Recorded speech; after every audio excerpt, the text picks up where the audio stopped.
the Afterlife Wrestling Federation. For over 100 years, the revolutionary force in slam-bang Western-style wrestling.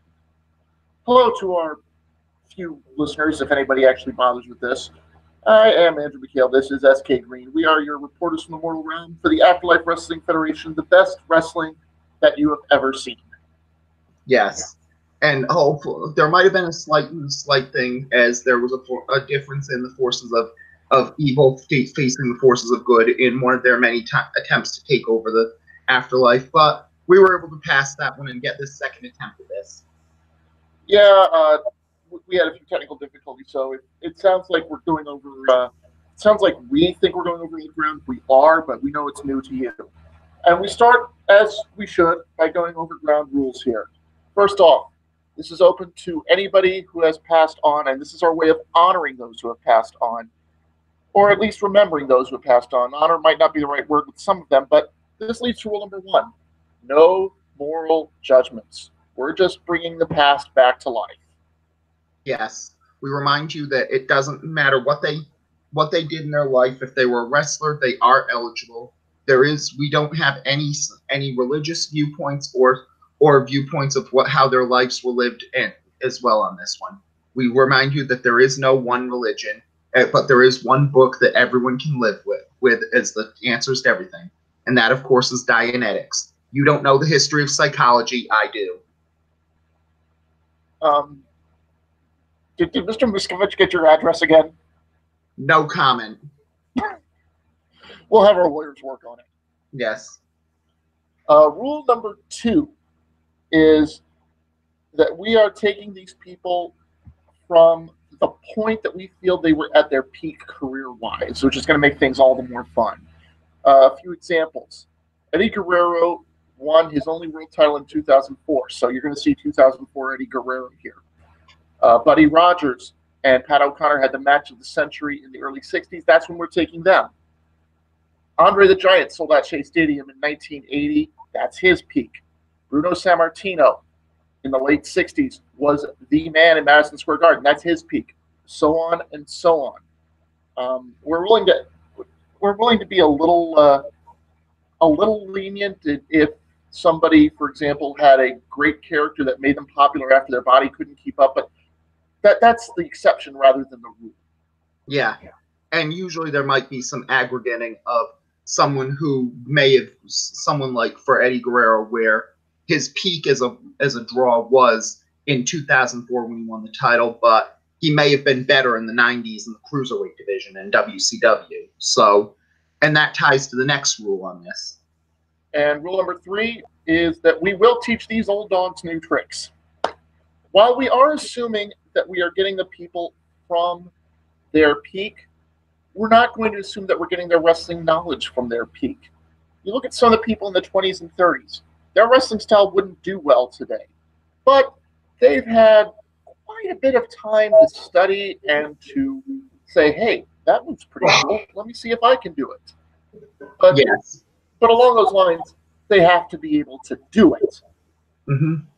Yeah, the best way to figure this one is that we know the basic style of a wrestler in this one. Like, for instance, Andre the Giant would be a giant power wrestler on this one. So, for example, of these ones, Andre the Giant won't be doing something like a 630 splash, but he could do something like a choke slam that he wasn't able to do in his mortal realm. Right, because the choke slam wasn't the big move yet. Yeah. So, now that we've established the ground rules, let's go over the card we're going to be talking about. The highlight, of course, the 30-man Rumble. We have, let me see here, 5 title matches as well. The Galactic Championship on the line as Dusty Rhodes defends against Bobby Heenan's big man, Andre the Giant. You've got the ALWF heavyweight title as well, with Buddy Rogers challenging against the plucky competitor, the Junkyard Dog. And there will be no disqualification in that match per order of Commissioner Stu Hart. Mm-hmm. And both of the tag titles are on the line in big battles, as the Hart Foundation will be facing the Graham brothers, and we don't know who's going to be facing who in that match. And we've got the Devastation Corporation against the the Native American team of Jay Strongbow and Wahoo McDaniel. The ALWF Intercontinental title will be on the line. Gorgeous George has nowhere to run and nowhere to hide as he goes against former champion Pat O'Connor. And we're going to be seeing one of the biggest debuts in ALWF so far, as Pedro Morales makes his big debut here. But we also want to talk about the pre-show match. This was a women's tag team match stemming out of 12 days. At 12 days, Luna Vachon was challenging China for the women's title when Fabulous Moolah decided to put her 2 cents in. According to Moolah, nobody but her is eligible to challenge for this title, and the Vachons were none too happy. Mm-hmm. Now here we go. Luna Vachon and Vivian Vachon against Fabulous Moolah and a partner to be named later. We're going to find out who it is. Mm-hmm. And Fabulous Moolah's partner is the debuting Penny Banner. And this was a pretty surprising move on this one, because you could definitely see that they needed someone like Banner's talent, as those ALWF Angels division needs a lot of more roster to be really good. And that's a weakness, because a lot of the top women in wrestling are ineligible for this, because they're thankfully still living. Right. So they had to do a little digging. They looked into the Gold brand. Nobody really stood out there. Moolah, of course, trained a lot of women, so she could have had her pick of the litter, but instead she went with one of the more vicious wrestlers. She went with Penny Banner, a wrestler from the 50s and 60s, famously trained by Buddy Wolf. And, hey, she was one of the dirtiest wrestlers in her time. So teaming her with Fabulous Moolah, on the surface, makes sense. What's interesting is that I pretty much guarantee neither of the women on that side are really fans of each other. In fact, Banner said that she retired basically because, well, really, Fabulous Moolah and her trainees didn't come to the Carolinas very much, and she didn't have much to go on. Yeah, and that's really the big question in matches like this, where it's hard for someone like a Fabulous Moolah to find opponents for so often. Until Mae Young became beloved by the fans for a while then took the one person who was willing to deal with Moolah, there was almost no one there to take on this as her ally. But for this match, you have Moolah, who's known for being dirty, and Penny Banner, who's known for being dirty. The Vachons are known for being vicious. It really shouldn't come as a surprise that the referee lost total control of this match. After about 8 minutes, he just threw it out, disqualified both teams. Nothing was settled here. And on top of that, speaking of nothing settled as far as who the next challenger is going to be. Who in the world is China going to face down the line? Does Luna get her rematch? Does Moolah get her match?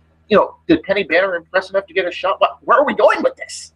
Yeah, and honestly, that's going to be a question mark, because all 4 of these people are heels, and China's much more of a monstrous herself. But that's also the problem, where there's not that many top baby faces on this one. I mean, I know the fans in there would probably love to see Elizabeth win the big one, but she's not that much of a pro wrestler, and she needs to learn on her way. So ultimately, it becomes who do you go with on these ones, because everyone good is bad. Well, along those lines, I can tell you that there was a lot of sympathy towards Luna after Moolah's actions. So if anybody is de facto face among those 4, it would be Luna. Yeah. Plus, I wouldn't be surprised if China gets the cheers when it's all said and done. Yeah. Ultimately, that also helps on it, because even with those, I'm talking that the Vachons are basically heels who are technically face right now. So that'll still be a question mark even going forward. Right. Now, one of the things about this is we do have injuries. We have people who are written off because because really there's no place for them. Right now, a couple of key injuries going forward. We know about Dick the Bruiser, who got hurt in the 12 Days match. Blue Demon is currently on the sideline. He was part of the Spanish announce team at this show. As with any organization, wrestling, of course, being a very physical sport, even in the afterlife, sometimes people just need to take time off. So there were a few openings in the Rumble and a few interesting names going forward. We saw the Gold brand, for example, was given a spot, and it went to their champion, Bam Bam Bigelow. But after he won the final match to qualify over Nikolai Volkov, he got blindsided by Dynamite Kid. He claims he'll be able to go in the Rumble, but that's going to be something to look for. Yeah, and I also heard that they were so lenient that after Blue Demon's injury, he basically went to the ALWF roster and said, "I want a luchador to take my place," and opened up a huge Lucha Libre tournament in the Mexico region where the winner would take Blue Demon's spot in the Royal Rumble. And we do know who won that. Should we tell them now, or should we keep it a secret? I think we can tell them now. All right, guys. The winner of that, another rookie making his first appearance. I don't think he's going to be added to the main roster, but he's having a sensational rookie season. Rayo de Jalisco won his way into the Rumble. Yes, and that's going to be a good question because we see a lot of top luchadors make it, and if he can impress here, that could be enough to get him onto the ALWF Gold roster.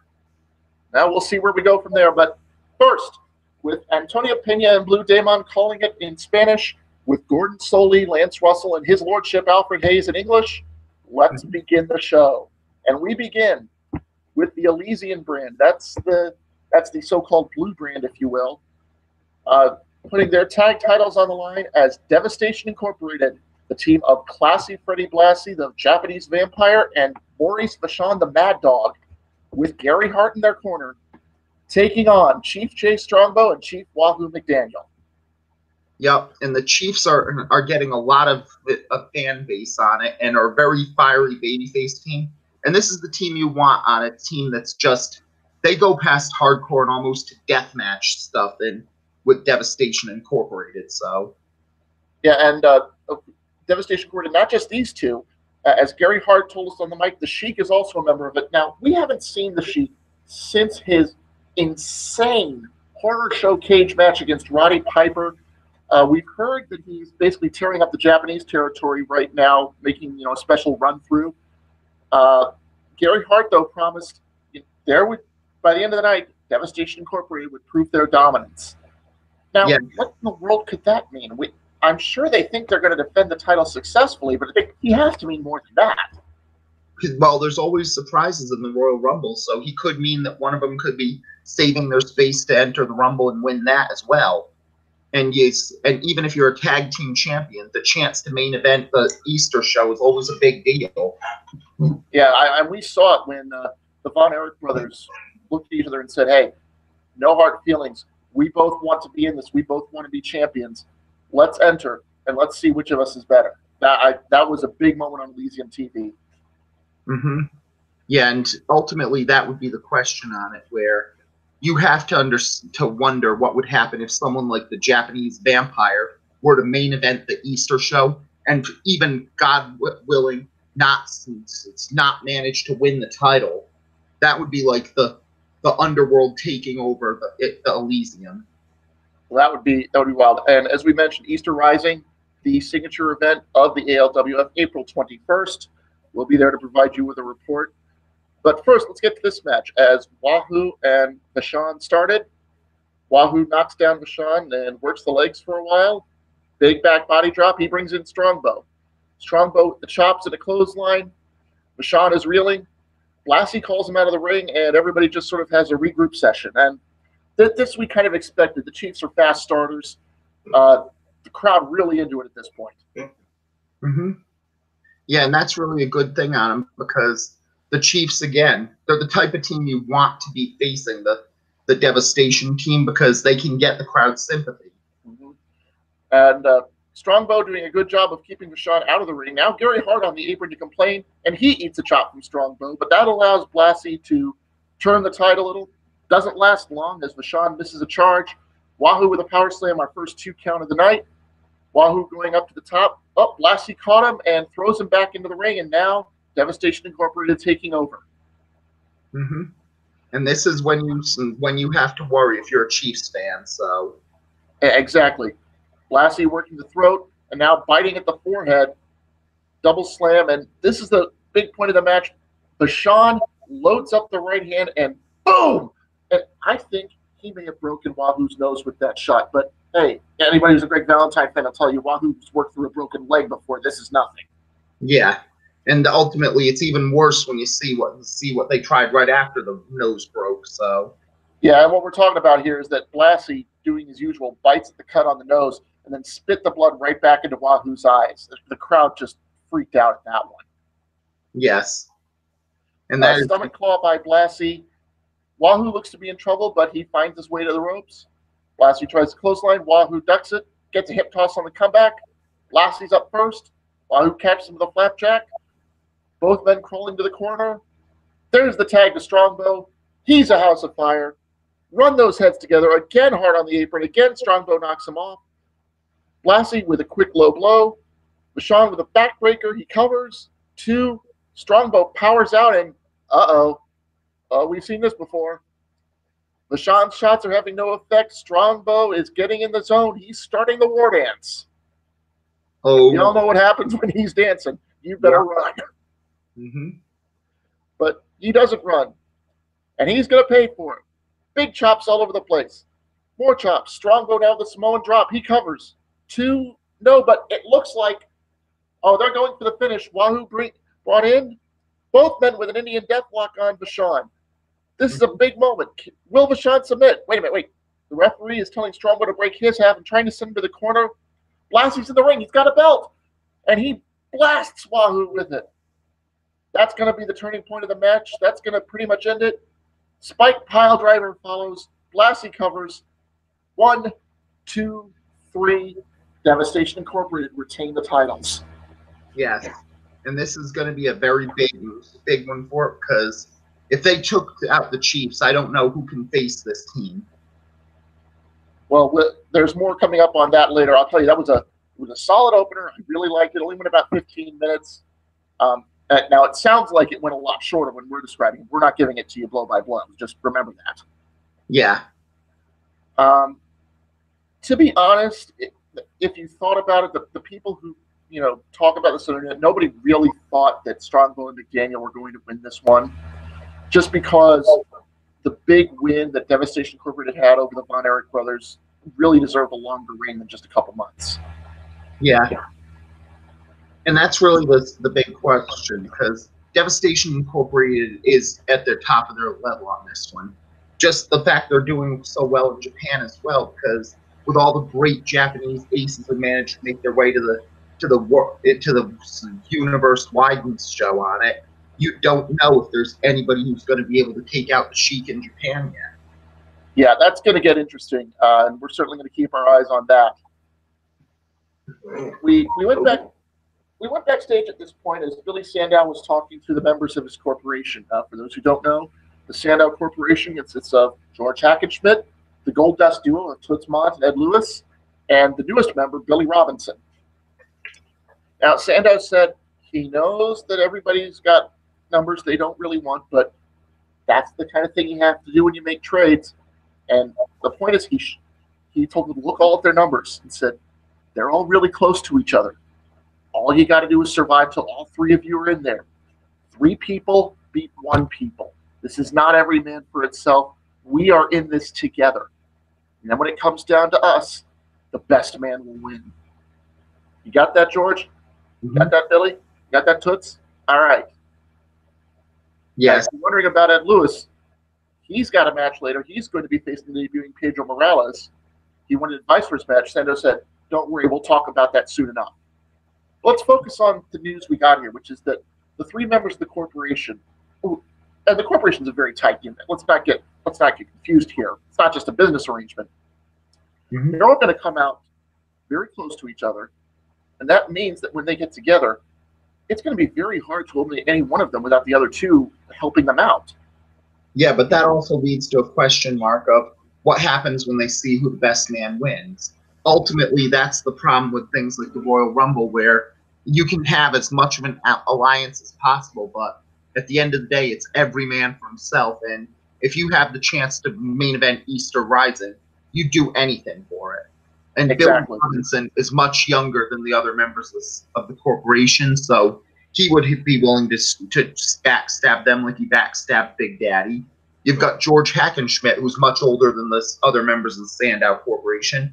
Toots Mott and Billy Sandow were so allied that they could say we can go it alone and we should be the ones to take over. So I don't know which one of them would be able to be the best. And the other key there is, remember, Sandow admitted that he traded to get them all together, and in doing so, he took his men back a couple of numbers. So whomever of those three wins is going to have probably about a half-hour performance at least in order to win the Rumble. Yeah, but at least we know that all of the Sandow Corporation are more than able to go a half hour. That is true. Our next match is a sort of rematch. The Intercontinental title on the line as champion Gorgeous George takes on Pat O'Connor. Now, I say sort of because back at the 12 Days events, Gorgeous George won the Intercontinental title from Pat O'Connor, but it was in a triple threat match including Ernie Ladd. George spent most of the match on the outside. He picked his time. He got Ladd out of the ring. He covered O'Connor to win the gold. But, hey, this is one-on-one. It's not going to do him any good unless he thinks about running to the back. And I just don't see him doing that.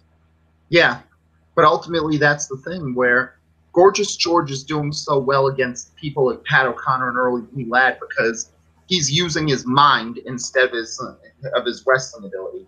George will be the first to tell you he's not a very good wrestler, but he was able to play O'Connor and Ladd like a fiddle and play them off against each other, and that's been able to keep him as champion for a surprising amount of time.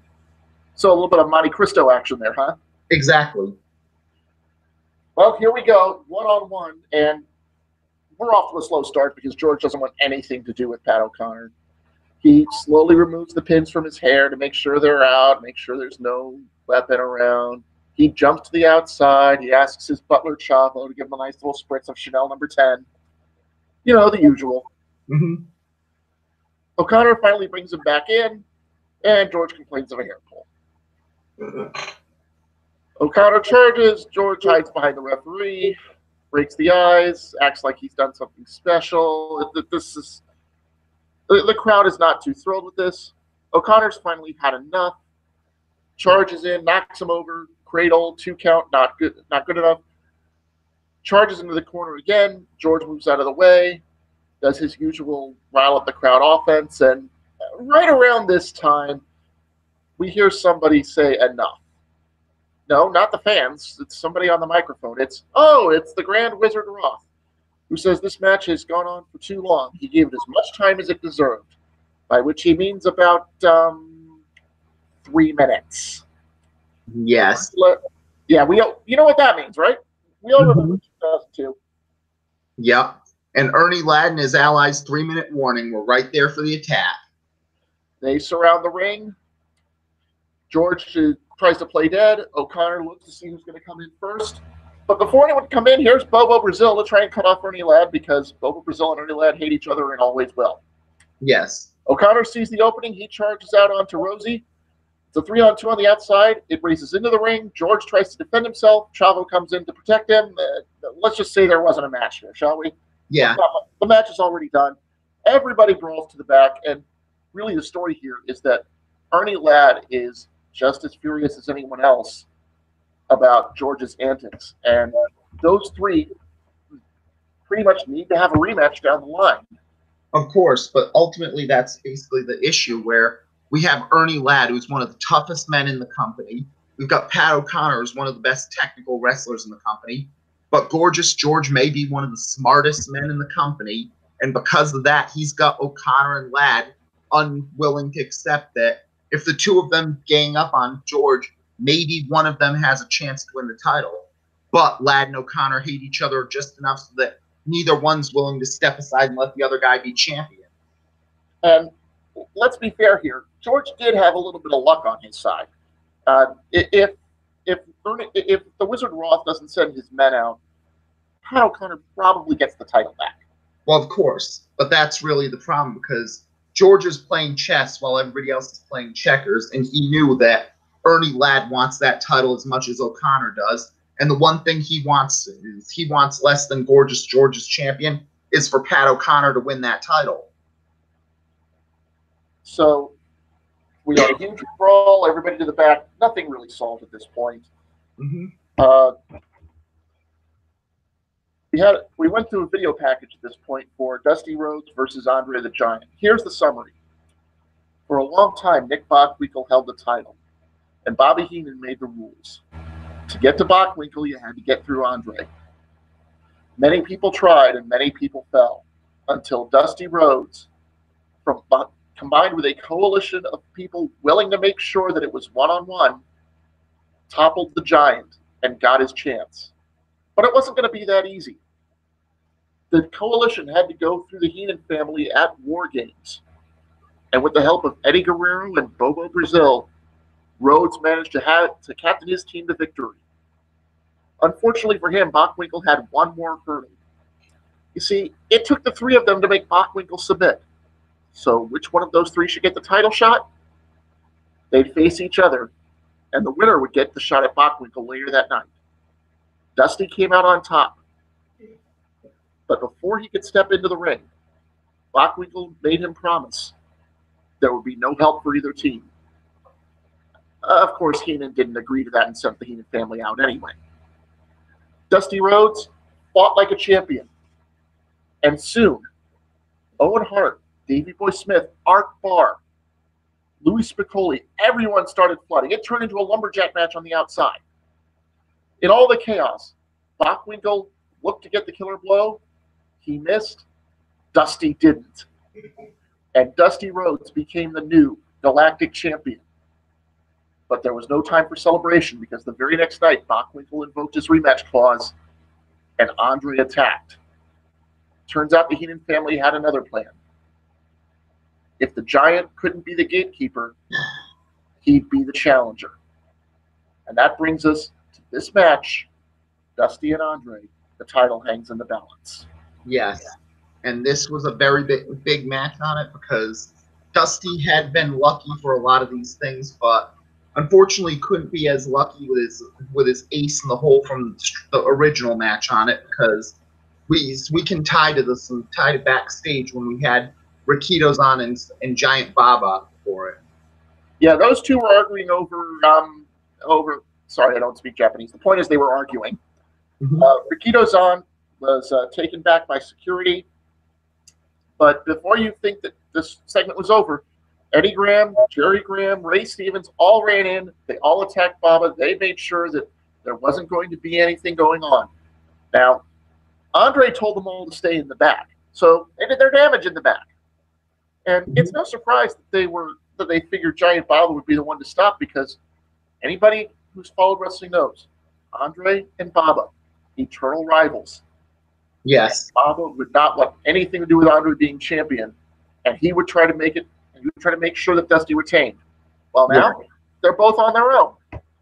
Yes, and for the people who do on this one, luckily my Babelfish came in the mail for this one, and I found that the argument between Rikitos and Baba has been that in recent weeks, Giant Baba has been saying to Rikitos that Hashimoto is ready. He's ready to become his own man, and he doesn't need to be a young lion anymore, and was telling Rikitos let him fly on this one. And Rikitos did not take kindly to that, and that's what caused the argument there. Well, no surprise Rikitos didn't take kindly to it. You recall from 12 Days, Rikitos and Hashimoto had a match, and at the end, Hashimoto snapped. Yeah. Well, that's also the problem on it, where it's become worse in the last week because it's clear that the fans took Hashimoto's side.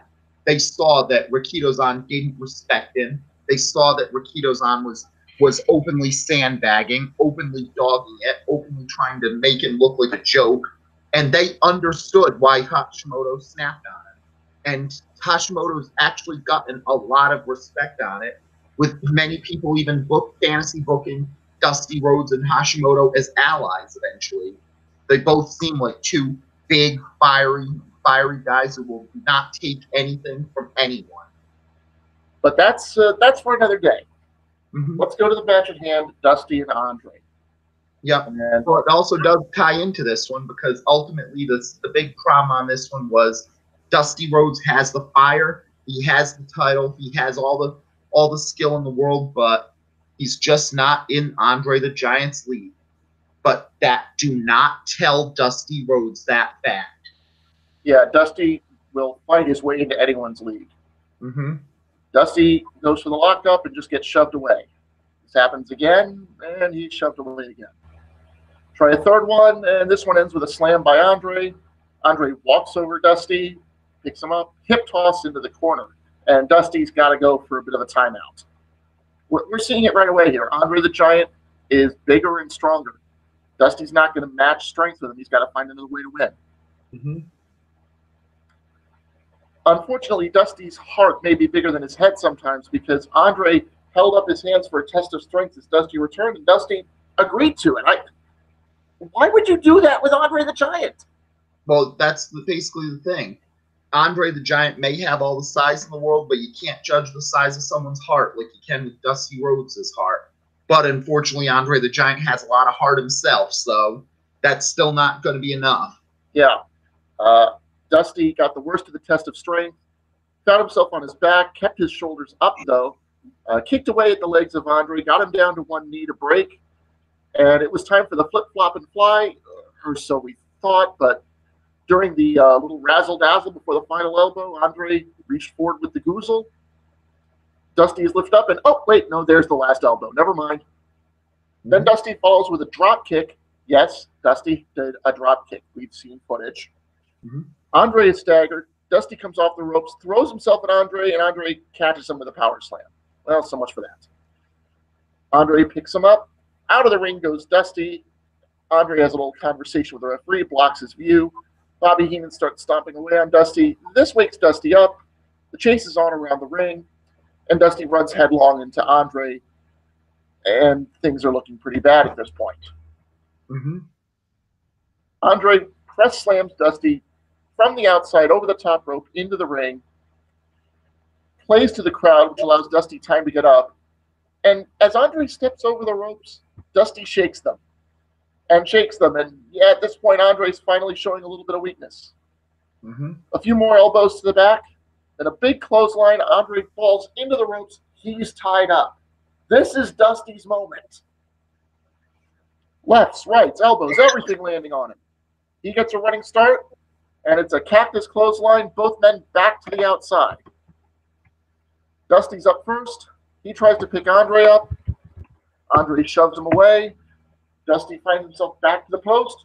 Andre charges. Dusty moves. Andre is staggered. Dusty back up onto the apron. Big bionic elbow coming as he jumps off, then into Andre's arms. Andre throws him quickly into the barricade, and he rolls back in. And Dusty's going to have a heck of a time beating the count. Now, at this point, Gordon Soley on commentary was a little surprised because, count out, if Dusty's counted out, he retains the title on a technicality. But Andre the Giant was making no effort to get Dusty Rhodes back in. Did Andre know something we didn't, or was he just happy to win? Honestly, that's really the problem, because you know that Heenan wanted the title, and you can't win the title on Dick's count out. So a very strange development, but it didn't matter because Dusty got in just under the gun. Andre kept firing away on Dusty, trapped him in the shoulder as he does, trapped in the corner, rammed his shoulder in, pulled him out for a clothesline, and then picked Dusty up in a big bear hug. And Dusty had nowhere to go. The breath was being squeezed out of him because when Andre the Giant gets you in a bear hug, that's bad news. And that's really the big question on it, where I know the two editors were not happy with Andre the Giant in this level because they still think the bear hug is kind of weak compared to all those innovative new finishers a lot of people have, but it's Andre the Giant's bear hug. You don't mess with that one. Right. And Dusty was fading fast. They checked the arm. Up, down, up, down, up. Stays up. Dusty firing away the elbows to try and loosen the grip. Finally gets out. Chop block. Andre's in trouble. Kicks to the legs. Is anything going to take him down? Shoulder tackles. No, that's not working. Andre is staggered.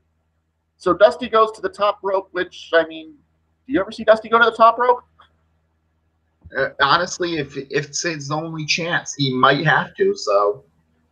Comes off, big Patriot missile. That knocks Andre down. Dusty goes to the legs. Andre kicks him off. Andre pulls himself up to his knees, and Dusty with another drop kick. Andre is staggered. Dusty with a running boot. Andre's back down. Now Dusty has the legs. There's no stopping him. Figure 4 is on. Dusty's gotten the figure 4 on the Giant, and Andre looks like he's in pain. Can Andre get out of this? Will the Giant submit? I don't think the Giant will submit, but we have to ask. Yes. Andre gets himself seated, and he remembers he's a big man, and he's got big arms. Reaches all the way across to the seated Dusty, grabs the throat. Is this going to be the choke slam? Picks him up. They're standing. No, Dusty kicks away at the leg. Andre staggered. DDT by Rhodes. 1, 2, no, not quite. Dusty looking for a running start, and oh man, Heenan tripped him. Oh, I hate when that happens. Yeah.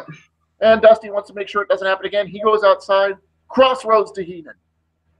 Dusty firing up the crowd, doesn't even realize Andre's behind him. He turns around. Andre's got the goozle again.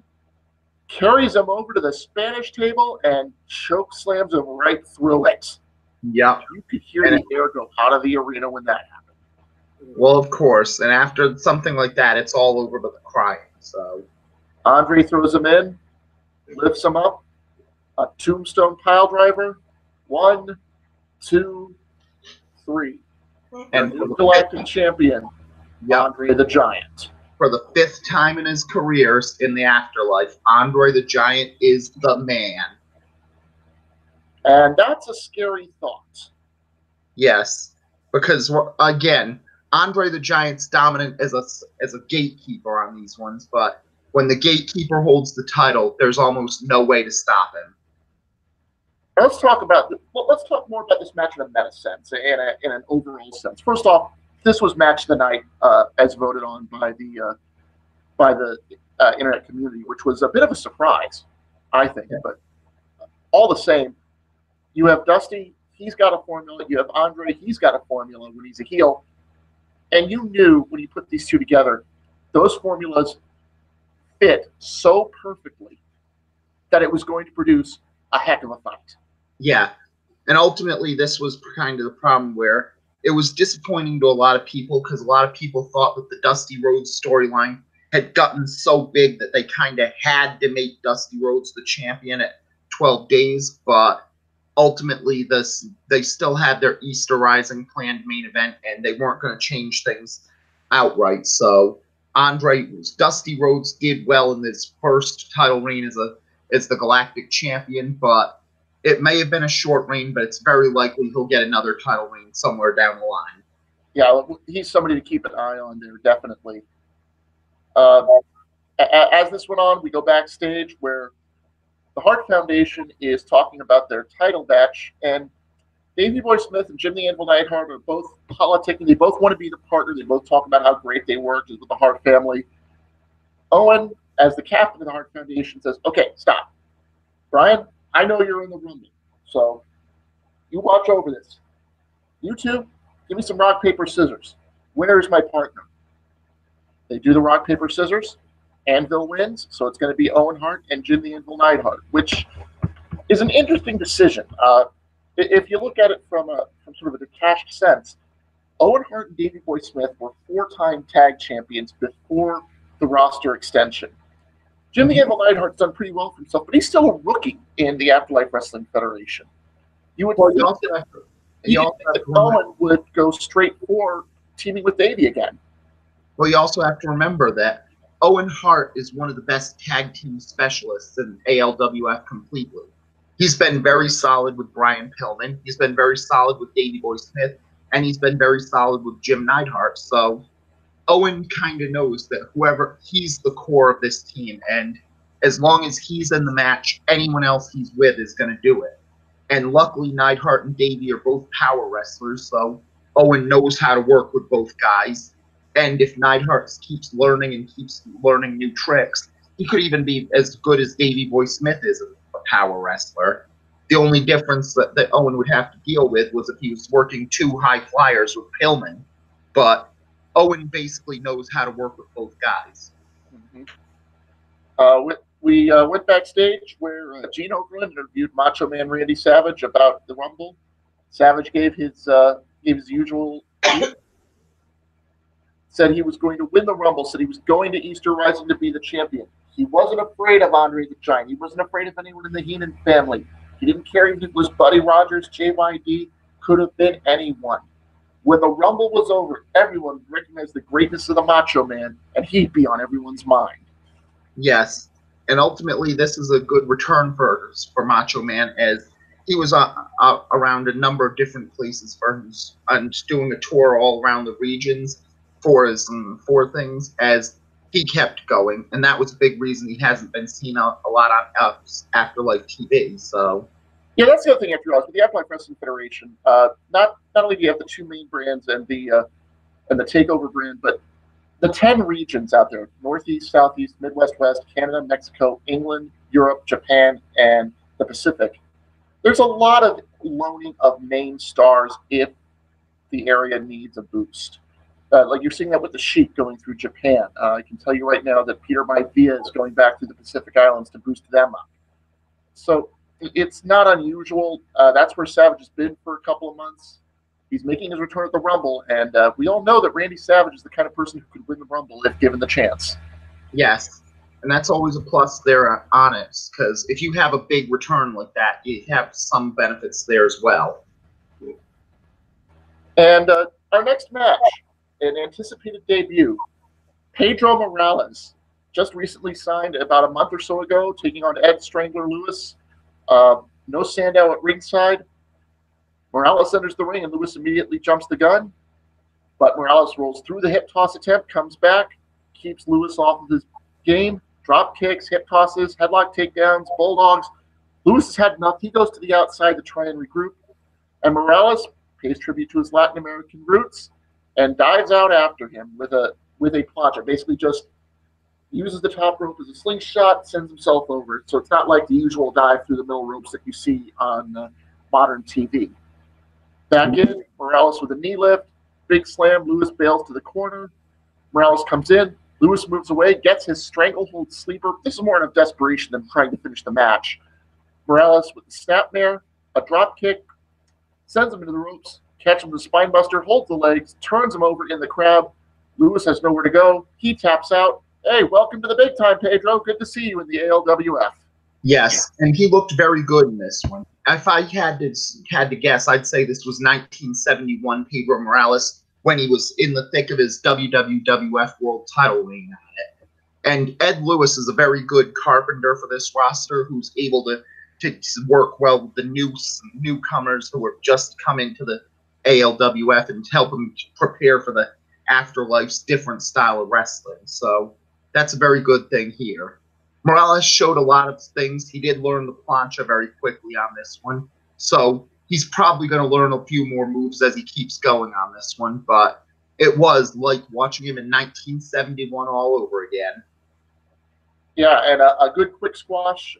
Lewis is the kind of guy who has some credibility as part of the corporation, but he's not really someone to worry about. He's more of a tag team wrestler when he's out there with Mond. So putting him in a singles match and letting Morales go through him really doesn't hurt him any, and it's a big deal. Yeah. And ultimately, there's always this place for someone who's able to be the first guy to beat a carpenter, so. Right. Now, as Pedro Morales is leaving, this is when things get interesting.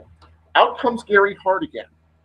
Gary Hart reminds everyone that at the beginning of the night, he said people would be talking about him and would be talking about Devastation Incorporated. And now here's why. Pedro, we'd like to offer you a spot in our group.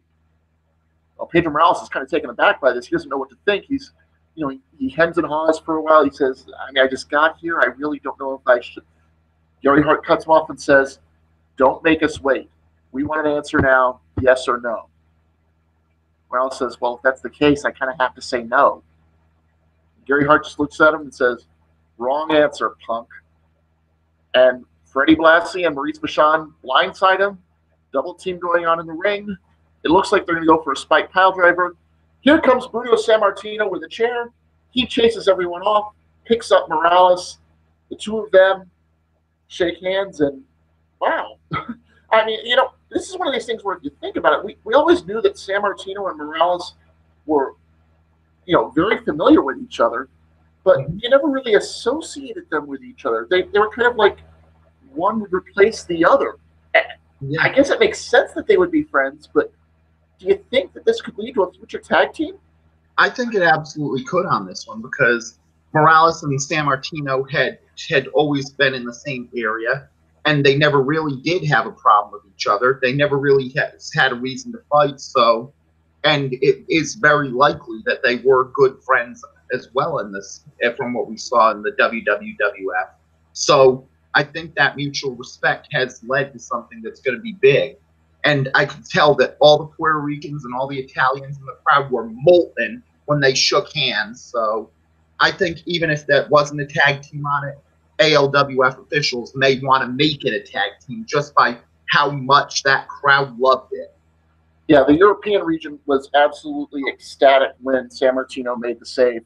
A lot of the people on that subboard were were thrilled to see him get his chance. They thought that maybe he was getting lost in the shuffle, was being prepared for a European tour, but now he's back in the business, back in the main show, back in the rotation practically. Yeah, and this is going to be a very good unit on it. Where if the crowd likes him this much, then that may be another team that could match the Chiefs as someone that the crowd wants to see beat Devastation Incorporated. And when you think about it, you think about what the two have as far as individual strengths in their time. Morales was, he had some decent moves, but he was also very good at drawing sympathy. He was very good at selling. And when you look at Sammartino's power, it's not much of a stretch to imagine Morales making the hot tag to Sammartino. There are just some pairings that need to be together. Yeah. But even then, you could also imagine the hot tag on the other one, because remember, a big thing in the 1960s and 1970s to remember is in New York, every pizza parlor in the city had a picture of Bruno Sammartino in it, but every bodega in the city had a picture of Pedro in it. So both sides could be the hot tag or be the person to give the hot tag at any given time. I've already seen on some of the Northeast message boards they've coined the nickname the Kings of New York for this duo if they do become a tag team. We'll have to see if the ALWF picks that one up. Yeah, it would be very big on it for those, and if they can get the trademark, it would be the right choice for them. Exactly. Backstage, we saw some celebration as the members of the Heenan family, Ray Stevens, the Grahams, Gorilla Monsoon, all giving their congratulations to Andre the Giant. Bobby Heenan and Nick Bockwinkel come in. They say, congratulations. It looks like the two of us have a date with destiny. Mm-hmm. And then Heenan takes Andre and they walk off camera. It looks like Heenan's trying to tell him something. I don't know what's going on there. We'll have to speculate on that later. Yeah, but now it's time for the Valhalla Tag Team title match, and we had the Graham brothers going up against the Hart Foundation. And this was expected to be a pretty decent match. The Graham brothers really are the kind of people who are more dirty wrestlers. I don't know if they've adapted much to the modern style, but Owen Hart and Jim Neidhart, as far as 1990s style tag team, were both very good. And Owen Hart has shown that he can adapt with the best of them so far. Yeah. In fact, a lot of people think Owen might have been ahead of his time and probably had another good 10 years in him before he was called up early. Yeah. And that was one where even when he was called up early, the Owen Hart and Brian Pillman tag team was getting a lot of buzz until Davey Boy Smith was called up and they started that tag team. So people know that Owen Hart is one of the best tag team specialists you can get. So right. So Jerry and Owen started. Jerry kind of refused to lock up a few times. When he finally got one, he pulled on Owen's hair. Oh, by the way, for those who are wondering, we're taking 1994 Owen Hart here, so he does have the long hair. Mm-hmm. Pulled him down by the hair, comes in for a clothesline. Owen ducks, atomic drop, gets the enziguri. Jerry's down, Eddie comes in, he's hip tossed. Anvil's brought in, double clothesline. We're going to all four men already. Graham's take control, try to whip the Hearts together, do-si-do, knock him out, clear the ring. Grahams are on the outside to regroup. And Anvil and Owen do the fastball special onto the Graham brothers, and it's like they never stop tagging. It's amazing. Well, yeah, and that's something to remember on it, where Owen and Davey were a very popular tag team, but don't forget that Owen and Neidhart themselves, as the new foundation, were a very solid tag team as well. So it's not like these two are a thrown together team either. Right, and on top of that, of course, Owen and Bret Hart are stylistically similar, and Jim the Anvil Neidhart teamed with Bret for a very long time. In fact, that's kind of how he met Owen, was through Bret. So that's going to be that's I guess it's not a surprise that these two have such great chemistry right off the bat. Yeah, and it also helps. Again, remember, most of these are family, so if you have chemistry on it, you're going to get better chemistry with people you know really well. Exactly. Back in the ring, Anvil takes down Eddie. He works a gut wrench, kind of the reverse waist lock, lifts him up looking for a gut wrench suplex. But right up top, Jerry runs in, knocks the pile over. Eddie's on top for a 2 count. And before Anvil can get up, Eddie works on the gut with knees, gets a suplex, and Anvil's in trouble. Graham's with a double gut buster. Jerry gets a 2 count off of that. Swinging neck breaker gets 2 for Jerry. They're thinking about getting a high-low to put this away early. Anvil steps aside. The brothers run into each other. Anvil comes back with a double clothesline. Hot tag to Owen, and here we go. Hip tosses everywhere. Owen to the top. Missile drop kick on both brothers. He kips up. Goes to the top. He's looking for the moonsault. Jerry caught him. Eddie from behind.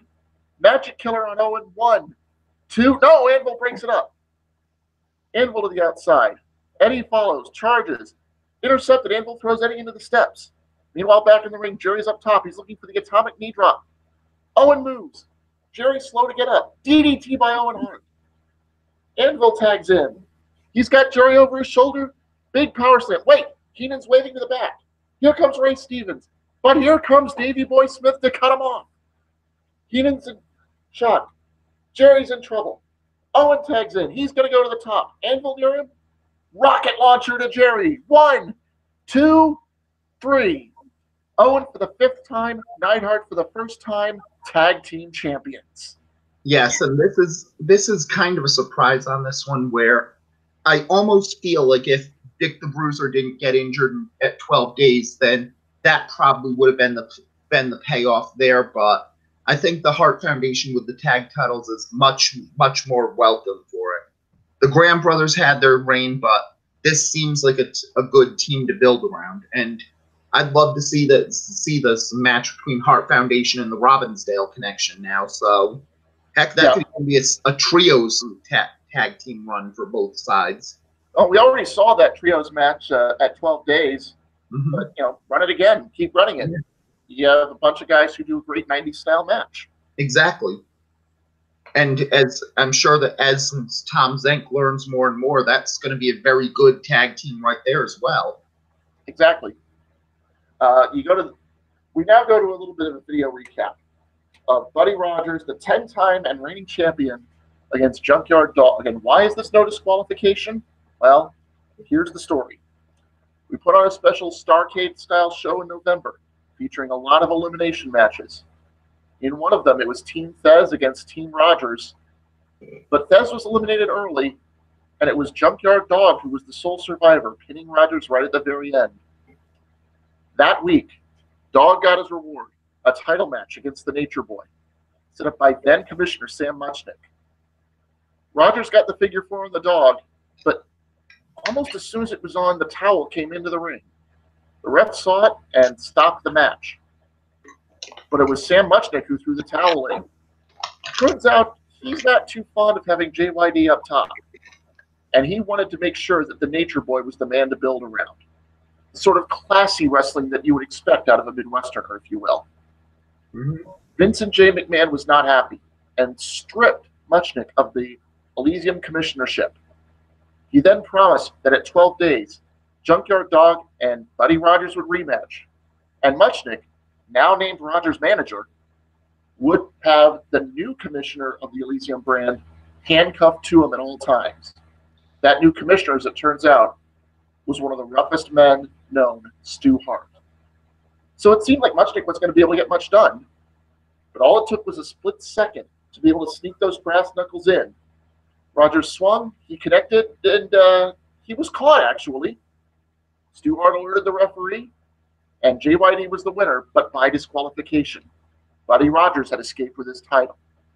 But he couldn't run forever. Soon after, Stu Hart made this rematch. Disqualifications wouldn't happen. It was going to go until somebody won. Mm-hmm. And that really sets the stage on it, because Junkyard Dog's been very good, but I haven't seen him win the big one yet. And a lot of fans in this area, especially in the Southeast region, are waiting for that moment. If you want sort of a modern equivalent to this, think about Daniel Bryan and Kofi Kingston and how much emphasis there is now on Kofi having been around for a long time. And suddenly when you plant the seed that he could be champion, everyone wants him to be champion. There's sort of that level building with JYD right now. Yeah. And this is going to be one of the test marks, because we've always known Junkyard Dog to be a great contender in the title picture on it, but if he has what it takes to be the champion is all we're going to see here. Yeah, we're going to find out. This is a sink or swim moment here, really. Mm-hmm. Both men are in the ring, and Rogers jumps the bell. He's going on JYD right away, yanking him around by the chain around his neck. Now he's using the chain as a whip. Boy, this is no DQ right off the bat, isn't it? Mm-hmm. Wraps it around the fist. He swings. He misses. Here come the headbutts from JYD. More headbutts. Now the collar's off. Now the chain is around Rogers' neck. JYD uses the chain, whips Rogers into the turnbuckle. Rogers goes outside. JYD follows him. They fight on the outside, and Rogers goes into the barricade. Now Sam Muchnick is trying to pull on JYD's arm, and you don't tug on Superman's cape. You sure don't try and get JYD's attention. Mm-hmm. JYD is ready. He's ready to fight. He swings. Muchnick somehow gets out of the way. He's holding JYD up. Rogers is there. Look out. Oh, no. JYD ducks the shot, and Buddy Rogers just hit Sam Muchnick with all his might, and it won't surprise anyone to know that Sam Muchnick hasn't moved. Yes. Rogers now throws JYD in the steel steps. He's looking in concern. He's calling the people in the back. Here comes the first aid people. They've got a stretcher with them. And, wait a minute.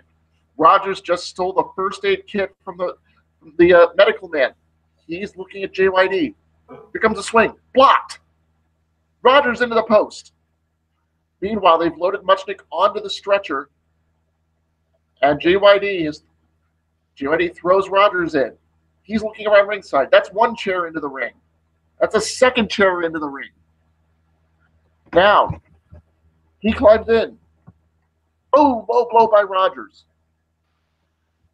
JYD is staggered. Rogers throws him out. Oh, my goodness. He just launched JYD out of the ring and onto the stretcher. Thankfully, Muchnick wasn't loaded up yet, or he might have been dead. Mm-hmm. Rogers takes one of the chairs. He's outside. Big shot to the back of JYD. Another. And another. He's just wearing him out. Now with JYD in trouble, Rogers goes to make sure that Muchnick is okay. Wait a minute. JYD's taking the backboard off the stretcher. Home run to Rogers with the backboard. 10 minutes have elapsed. Back in the ring we go. Clothesline by JYD. Another. And another. Now the other chair's set up. Big body slam onto the chair. First cover. 2 in. No, not enough. JYD looks around. He's headed outside and, he's got his chain with him. He slides the backboard into the ring. He comes in with the chain. He's got the collar. What's he going to do? There's a bit of a struggle. JYD's got the neck of Rogers. He's hooked the collar onto Buddy Rogers.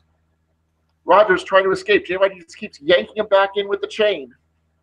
On the final pull, he charges with a spear. 1, 2, no, still not enough. Rogers is trying to crawl for safety. Well, you crawl around JYD, he's going to crawl back. Headbutts. More headbutts. He's got him down. He's just facing him off like a dog. Now, Rogers is in trouble. JYD picks him up. Could this be the thump already? Wait, Rogers in the chain? Boom! They fall over. Rogers on top. 1, 2, and no. Rogers quickly takes the collar off. He's had enough of the chain. Takes it out of the ring. when he sees that other chair. Big shot to the knee of Junkyard Dog. Another shot. And another. He's just wearing him out. Now he's got the chair. He's picking up JYD. He's like, what's he going to... Uh-oh. Oh, we remember when this happened to Brian Pillman. He's got the chair around Dog's knee. That's not good. He's going outside. He's got the other chair. Now he's standing over Dog. He's just staring. He's ready. He's winds up and... No, wait. JYD is kicking away at the legs. He's trying to get separation. He does. JYD pulls the chair away from his own knee. Here comes Rogers, and oh! JYD with a headbutt right between the legs of Buddy Rogers. Oh, my goodness. Rogers dropped his chair. JYD's got them both set up. He's got them. He's pulling Rogers over. STO onto the chairs. He goes for the cover. 2 in. No, still not enough. 20 minutes have elapsed. Keep track of the time. This is going to be big. JYD again to the outside, and oh my. Here comes the ladder. He throws the ladder in. Back into the ring. Rogers is staggering up. More headbutts to Rogers. Rogers is back down. Now JYD is, what's he doing? He's got the backboard from the stretcher. And, oh, he's making a bridge with the chairs and the backboard. Now he's setting Rogers on it. He's got the ladder set up in the corner. This crowd is going crazy. JYD egging him on. He's going up top. Oh my goodness, if he connects with this, he's going to be the new champion. He's to the top. He dives off it. No, Rogers rolls out of the way and JYD breaks the backboard with his head. Oh my goodness. Rogers now at the ladder. Throws it down, hits the legs of the Dog. He's going to drag him out. What's it going to be? Here comes the figure 4. Buddy Rogers, every nature boy knows, figure 4 means it's over. JYD struggling. Can he get to the ropes? He's moving his... No, wait. Rogers is holding on to the ladder to try and hold everything steady. Any grip can do. What's going to happen? JYD reaching around, trying to keep his shoulders off of the mat. He's found a chair. What's he going with this? Whoa! He throws the chair and nails Rogers right in the face with it. And I believe, yes, Buddy Rogers is busted open now. But the damage has been done. JYD can't pull himself to his feet right away. Rogers has him up. He's taking him to the corner. Where's he going with this? Oh, no. Oh, he's got Junkyard in the tree of woe. This is where the trouble can begin. What does Buddy Rogers have in mind here? He's getting the ladder. He charges in and... No, wait. JYD catches the ladder, stops it from going into him. We have ourselves a bit of a tug of war here, and Dog is doing this while hung upside down. My goodness, who's going to win this? JYD with one last shot. Oh, Rogers is off balance. This is a chance. Dog pulling himself up by the ropes, trying to get back to that seated position. Can he do it? Oh, Rogers is right behind him. Buddy Rogers has him hooked. It looks like we're going for a back superplex. And, whoa! In midair, JYD avoids it, turns it around, lands on top of Rogers. Can't keep the cover, though. He pulls himself up. He's got the ladder in position. He's got Rogers. Crowd is going crazy. There's the thump on the ladder. 1, 2, no! No, Rogers gets up. Rogers got the shoulder up. How did he do that? Junkyard Dog now looks like he's confused. He doesn't know what he's doing. He goes outside. He's looking around for something. He goes to the announce table. Sorry, Your Lordship, let me borrow this monitor for a second. He gets the monitor in. He's measuring Rogers. What's it going to be? He swings. He misses. Rogers kicks away at the legs. JYD fumbles. DDT on the monitor. Oh, my goodness. That's got to be it. 1, 2. No, the Dog is still in it. Rogers now with the monitor. He's ramming into the knee. Over and over and over and over. He yells at the ref to count. 1, 2. No, Dog's shoulder is up again. Rogers now running out of ideas. Looks around. There it is. He's going up top now. Dog is slow to get up. Dog is busted open too. We've got double juice in this one. Buddy Rogers to the top. Where's he going? No. Dog falls into the ropes. Rogers is crouched on the top rope. Here comes the Dog. Over and slams him off the top. Capitalize, Dog. Come on, you can do this. Capitalize. He's heading over. He's going to pick. No, small package by Rogers to it. No, that's not going to do it. Both men up. Shoulder block by JYD. Drags him over into the corner. Sets him on the top rope. You've got to be kidding me at this point. How does he have anything left? He's following him up. He's laboring to get up those ropes. Oh, my goodness. He's got him. He's picking him up. Oh, is he going to power slam him off the ropes? No, Rogers is fighting to get away from it. Rogers keeps fighting, keeps fighting. He knocks JYD down. Oh, no. JYD lands in the ladder. And Rogers off the second rope. Knee drop on the ladder. That's got to be it. 1, 2. No, it's not over yet. Buddy Rogers now. Now, he doesn't have any idea what to do. What's it going to take to win this match? He's got the ladder up in the corner. He drags JYD over. He's got him leaning against the ladder. Goes back. He finds a chair. He swings. JYD moves out of the way. From behind, small package to it. No, that's not going to do it. Rogers stumbles into the ladder. JYD tried to... Oh! Rogers moves. JYD is in the ladder now. Falls backwards. Rogers sees the ladder is still set up in the corner. 30 minutes have elapsed. Rogers climbing the ropes. He's at the top rope. He's going to ride the ladder down on the Junkyard Dog. That's what's going to happen. Here he goes in. No! The dog moved. Rogers crashes and burns. Now JYD has a chair. Into the back with a chair. And again. And again. He's not going to leave anything to chance. He wants Rogers' back to be warped. What's going to happen now? Is JYD going to go for the... No, wait. He's got an idea. He's got an idea.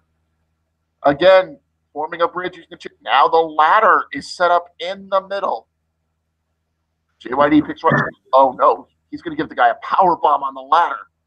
Oh, that'll end Rogers for sure. Picks him up. No. Sunset flip by Rogers.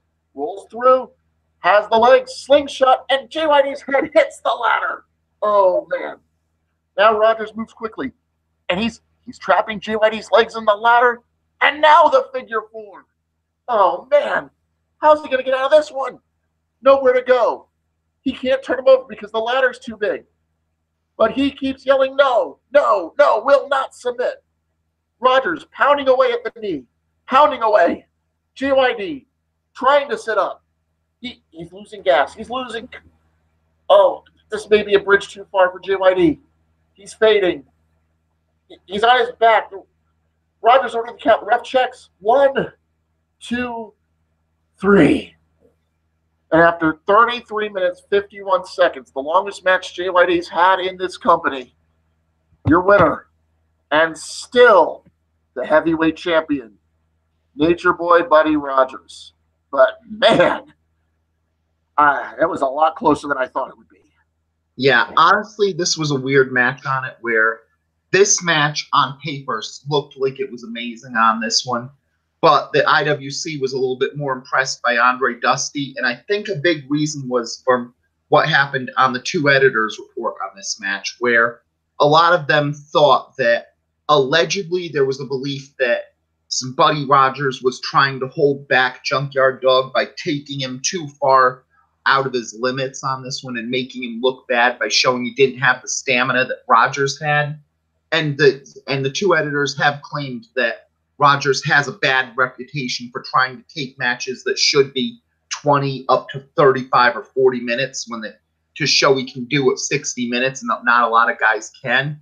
And allegedly they had a few guys holding up things saying take it home for about 5 to 10 minutes in this match. So ultimately I don't know on this one, where the fans didn't seem to know it, and I think that Junkyard Dog being a future world champion is more likely after this match, but ultimately I'm not sure if this was a berry job by Buddy Rogers here. Well, let's also be honest here. This was the longest match by far that we've seen the Dog in, and around the 25-minute mark, you could tell he was struggling. He was having trouble. He had trouble getting Rogers up into the turnbuckle. He had trouble setting up that ladder bridge. He was definitely out of his element after that 20-25-minute mark. Use the term blown up for when somebody's tank hits empty early. This wasn't early, but Rogers clearly had the better cardio.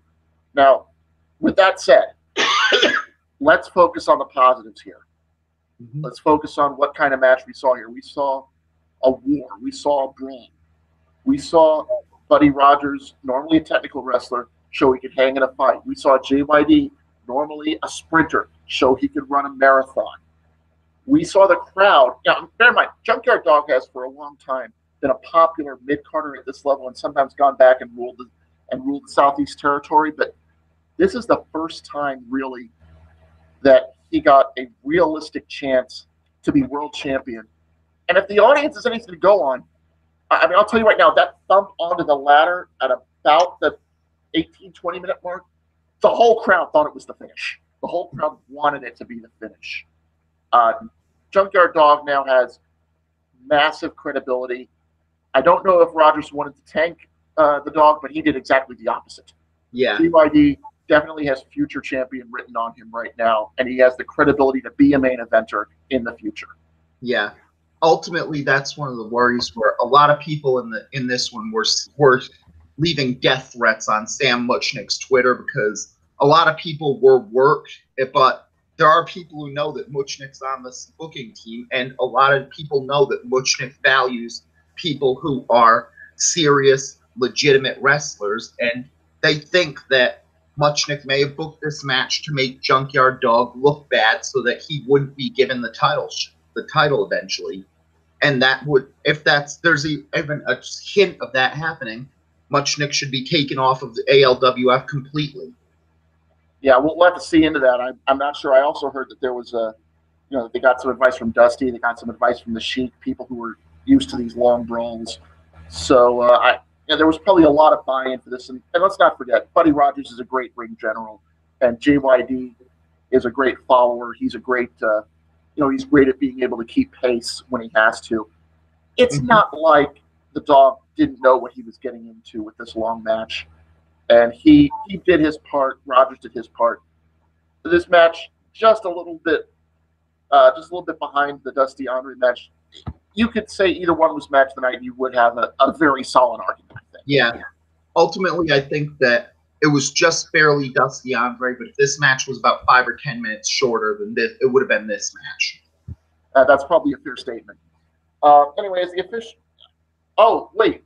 Back in the ring, by the way, we have to note, as JYD pulled himself to his feet, the crowd gave him a standing ovation. I think that's pretty important to note. That's a sign that they saw this as being one of his greatest performances. Yes, and that's going to be a big thing as well because it's time for Junkyard Dog to be the champ. So anyway, as the officials were cleaning up the ring, we sort of distracted people. Hey, we had James Brown in the house. Let's send him out there to do a couple of songs. I guarantee he was out there as a favor to Gorgeous George. Yeah. Remember, James Brown, Bob Dylan, they're very good friends of George on this one. But Dylan's not ready to start playing in this area, but James Brown definitely is, and he was getting the crowd moving. And that's a good sign. When he was done, it was time for the Rumble. Jimmy Lennon, our great ring announcer, went over the rules. 2 men start.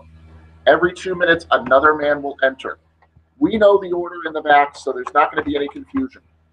You are eliminated when you are thrown over the top rope and both of your feet touch the floor.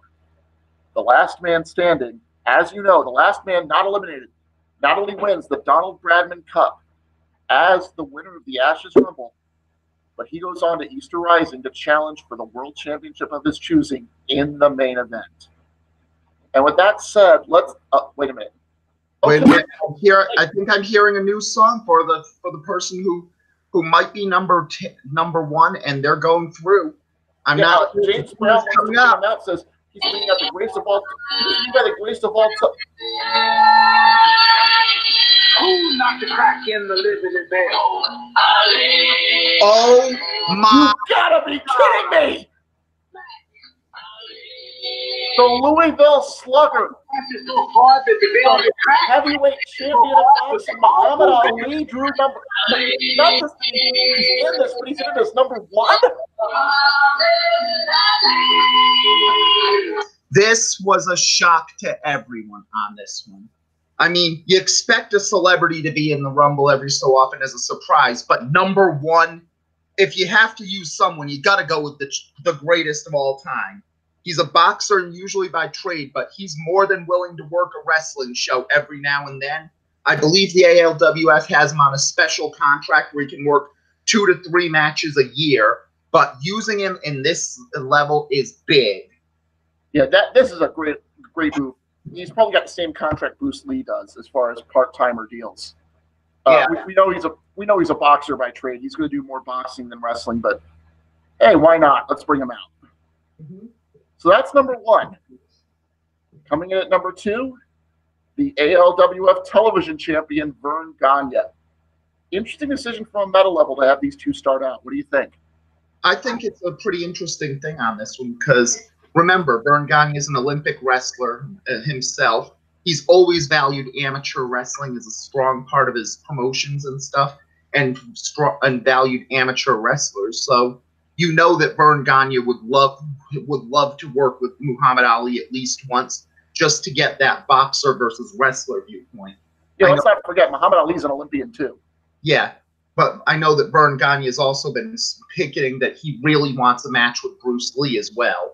You know that Gagne wants to show that he's one of the best fighters in the world, not just one of the best wrestlers.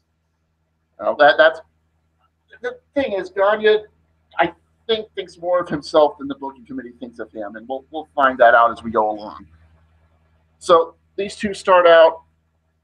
Gagne out wrestles Ali, takes him down, goes for a little bit, some work for the headlock.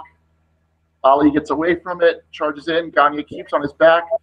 He's using the Inoki strategy, which worked back then. But this time, Ali jumps aside, gets the kick, goes to ground and pound, and oh my goodness, here comes the timer already. And at number 3, the modern-day warrior, Kerry Von Erich. Mm-hmm. And that adds something to this mix because there's 3 different styles of fighting in here, and they all look very good against each other. So, Kerry with clotheslines to both men. Takes down Gagne, works over his stomach. But Gagne gets under Kerry. Big German suplex. Now Gagne is in control. Dusts off his hands, and uh-oh, here comes Ali. Ali charges. Gagne's got him in the corner, tries to fight away. It's the rope-a-dope from Ali. Misses, more misses. Now Ali reverses. He's got Gagne in the corner. Firing away. Gagne's in trouble. Ali turns around. Wait, Kerry's got the claw. Kerry Von Erich with the claw on Ali. Ali is fading. And, oh, here comes the timer again. Who's going to be number 4? The Macho Man, Randy Savage. This is getting awesome just by all the styles you're seeing right now. So you've got a great boxer who I believe is trying to learn MMA in his spare time so he could have a chance to actually do more wrestling matches. You've got a great amateur wrestler. You've got one of the great power guys. You've got one of the great high flyers. I don't know what to expect in this one so far. Things are getting off to a good start, aren't they? Yeah. Kerry goes down. Axe hand to Ali, he's down. Wait, Gagne's back up. He's got the sleeper on Savage. Savage is fading, but Gagne is exposed. Ali is up. Boom! Big right cross. Gagne is out. Savage picks him up, and there's our first elimination. Vern Gagne eliminated. That is Ali now going after Savage. No, he misses. Kerry with a clothesline. He's got both men down. Now Kerry goes up top. Big body press onto the Macho Man. Remember, Kerry was trained in Texas. He knows a little of that lucha style. Now the counter. Here comes the timer again. Who's going to be next? Who's number 5? Jack Briscoe. Whoa. And that adds someone to take over the Gagne position in this, but we're seeing a very good mix of styles in this so far. So, yeah. Briscoe immediately goes to work on Ali. Kerry and Savage going at it in their corner. Savage working over Kerry. Gets him with a suplex. And, lands on top of the other 2. He took all 3 men out with one suplex. Very nicely done. Yeah. But Briscoe's the fresh one. He's going to pick Savage up. Good gut wrench. Briscoe bows to the crowd. Turns around. Big discus punch from Kerry. Now Kerry is... No, he can't follow up. Everybody's tired. Everybody's down. Oh, what do you know? It's time for the counter again. Who's going to be number 6? Flying Brian Pillman of the Hart Foundation. And this is going to be a question mark because I know a lot of high flyers are getting these big ones, but when it's an over-the-top rope match, you're at a disadvantage when you're a high flyer. So this is a question mark why the Hart Foundation chose Pillman for this match. Well, I imagine they decided that Owen would be the person most likely to take the tag gold, so it couldn't have been him. Exactly.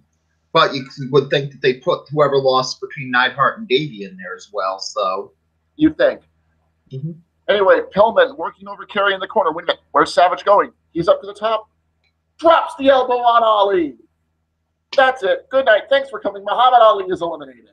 Yep, a very good showing for him, though, and there's nothing to be ashamed of there.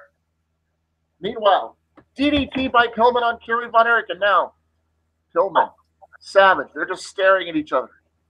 Who's going to make the first move? Wait, no, Briscoe from behind. Trips up Savage. He's going for the Indian Deathlock. He's got it on. Here comes the timer again. Who's going to draw number 7? It's going to be... Wait a minute. Who are these two guys in leather caps, anyway? Oh, those are the California Hells Angels, and that means we've got the ultimate Hells Angel on this one, and Adrian Adonis coming out. Well, all three of them charge the ring, and they're all working on Pillman, even though, really you can't have three. I'm pretty sure these two guys aren't in the Rumble. It's Adonis's number. Yeah, Kerry makes the save. Discus punch to one, discus punch to the other. Meanwhile, Savage gets out of the hold from Briscoe. Tosses Briscoe over the top. No, Briscoe lands on the apron. He's going to roll back in. The two other guys are up. Now they're trying to work. It's a triple team on Pillman. This isn't good. Well, here comes the timer. Here we go again. Who's going to draw number 8? The leader of Los Gringos Locos, Eddie Guerrero. And this is getting good. I mean, after 12 days, he's been getting a lot of buzz, almost more cheers than the other members of Los Gringos Locos. So a good showing here could make him potentially in the same league as Junkyard Dog. And everybody's getting drop kicked. Everyone gets drop kicked. He tosses one of these Hells Angels guys. He tosses the other. Here comes Briscoe. No! Eddie flips Briscoe out of the ring. Jack Briscoe's eliminated. Here comes Adrian Adonis. Big Hurricane Rana by Eddie. Adrian Adonis eliminated. That was quick. Yeah. Now Kerry Von Erich going after Eddie. No, he's got him hooked up. First suplex. Yes, he's swiveling the hips. It's going to be the Three Amigos. There's number 2. Swivels the hips again and gets number 3. Eddie up. Plays to the crowd. Wait. Savage off the top. Double axe handle to Eddie. Now Pillman back in. Air Pillman, the springboard clothesline to Savage. And, oh, good timing. Here comes the counter again. 3, 2. Who drew number 9? The first member of the Sandow Corporation, Toots Mont. And this is going to slow the match down because the Sandow Corporation are very slow. They're very skilled. They know how to handle this one and make people work their style. And he goes after Pillman, tying him up, trying to ride him out. Meanwhile, Kerry with a drop kick onto Savage. Now Savage is tied up in the ropes. He's in trouble. Eddie Guerrero, Kerry Von Erich double teaming him. But wait, no, Eddie. Oh, Kerry lands on the apron. Eddie Guerrero nearly double crossed Kerry, put him to the apron. Kerry tackles him down and re-enters. And now a huge argument is breaking out. Guys, it's every man for himself. What do you expect, Kerry? Well, Kerry finally says, is that how it's going to be? And he throws Eddie into Randy Savage. Well, Savage is no longer tied up in the ropes. Both men are down. And, hey, this is a good time. Let's bring somebody else in.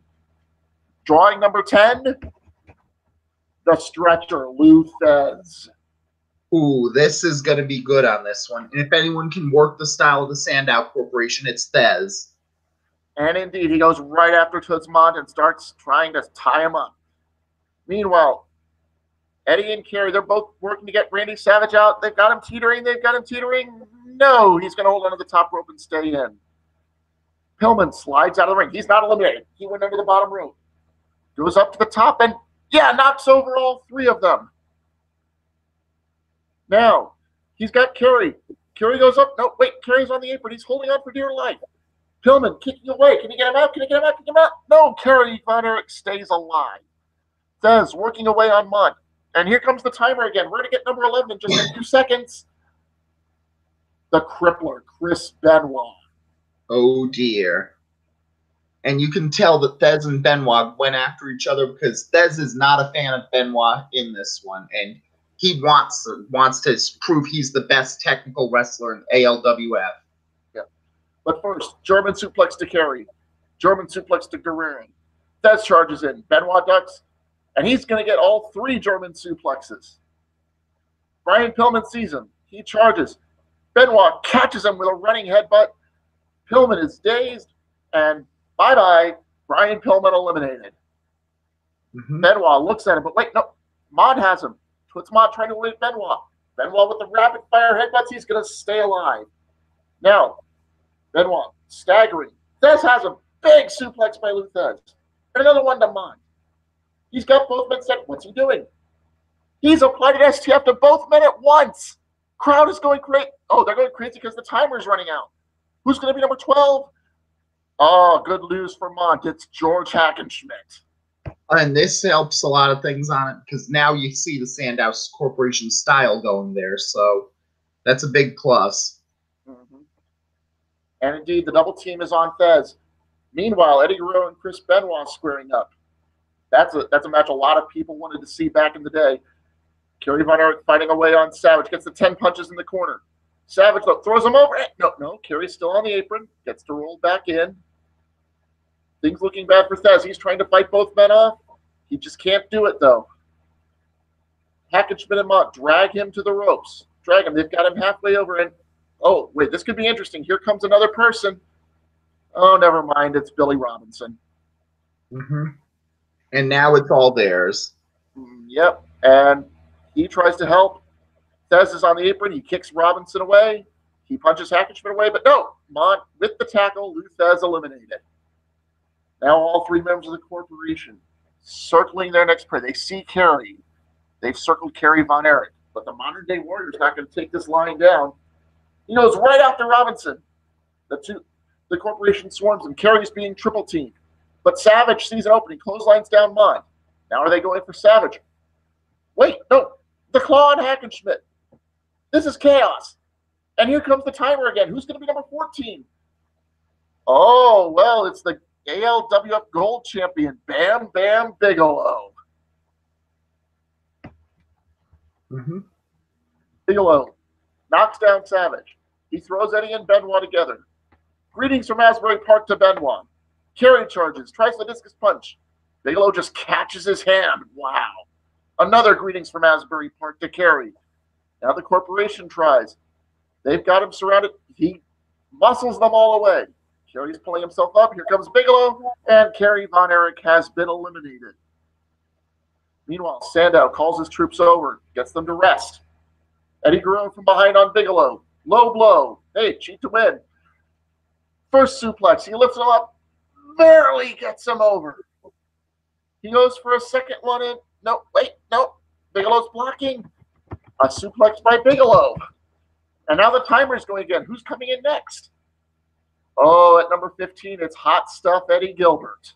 And this is very, very interesting on this one to get some attacks there as well. And just to your point, he goes right after Randy Savage. He puts him in a figure 4 leg lock. You can't win by submission here, but you can't lift anyone out if you don't have a base in your legs.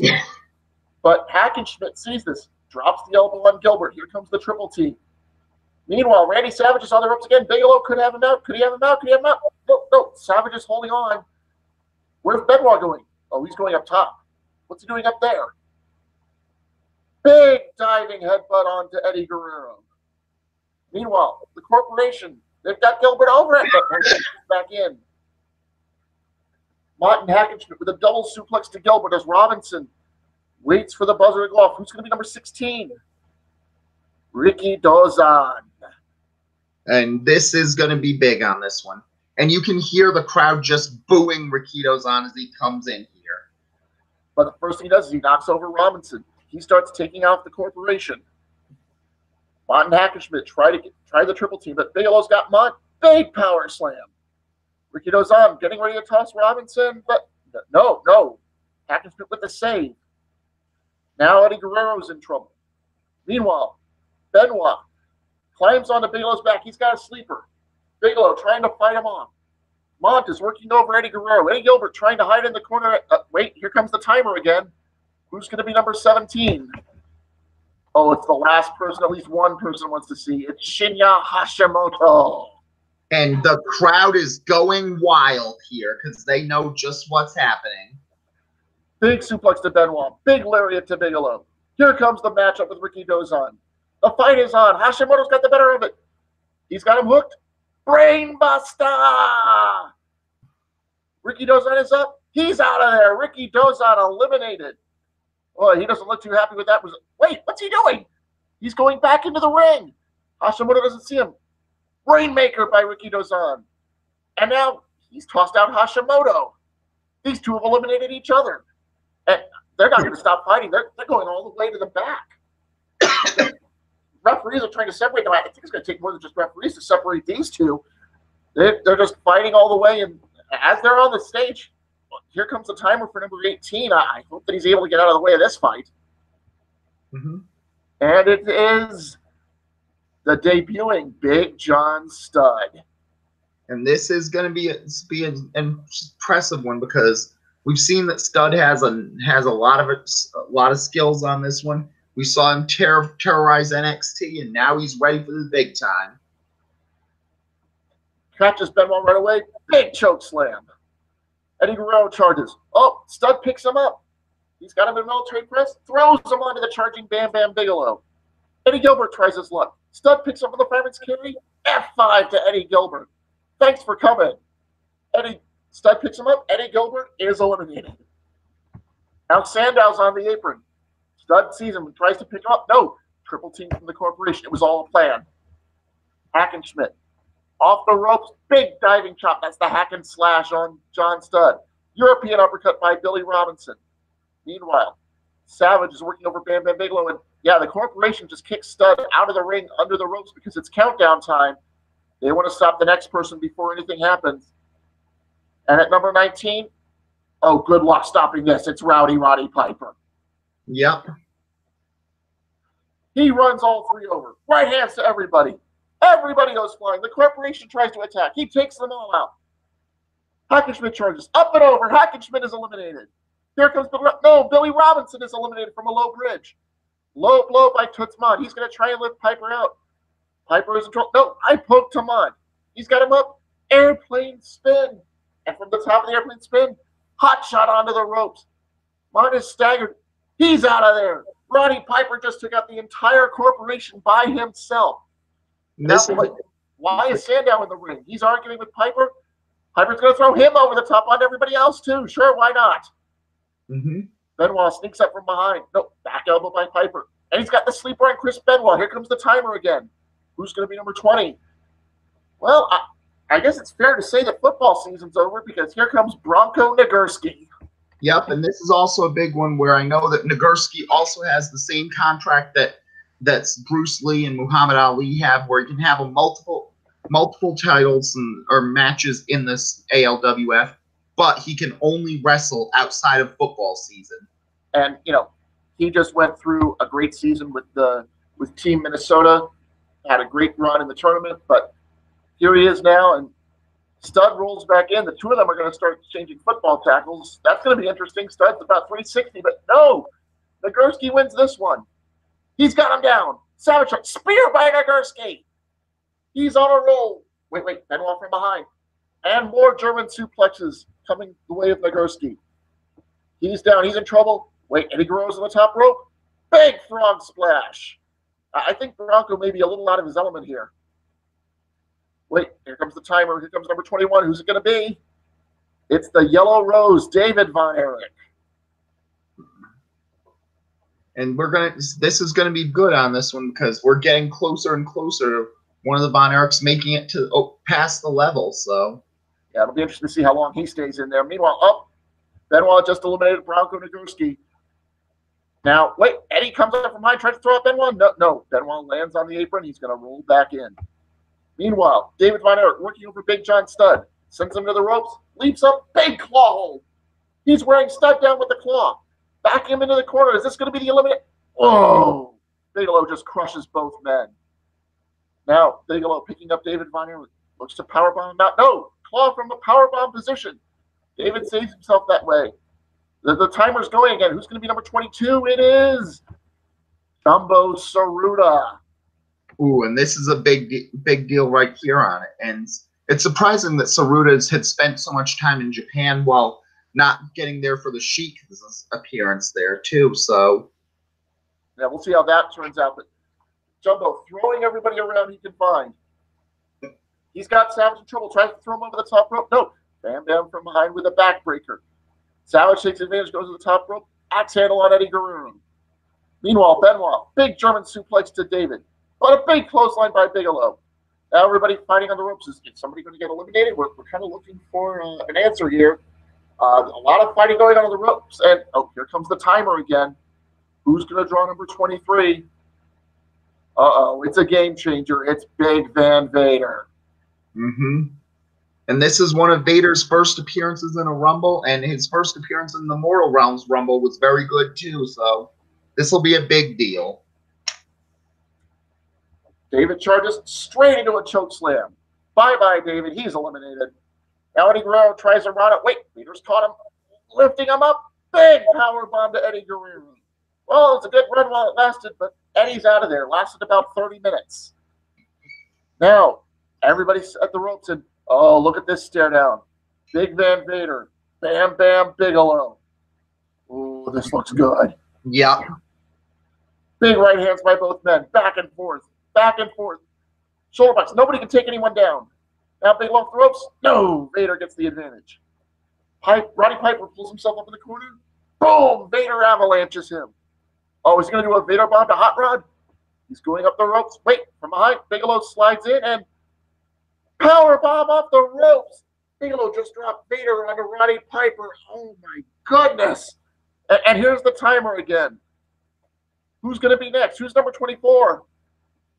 And with James Dudley waving him in, here comes Bobo Brazil. Yeah.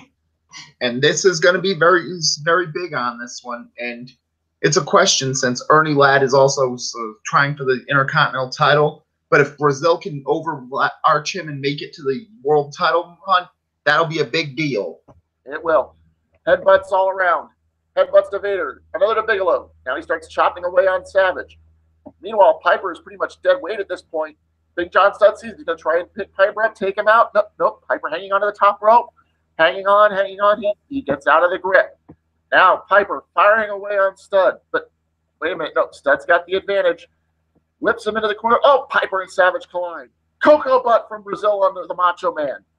Meanwhile, Saruta splashes down on Big Van Vader. He's going to go for a butterfly suplex on Vader. Can he get him up?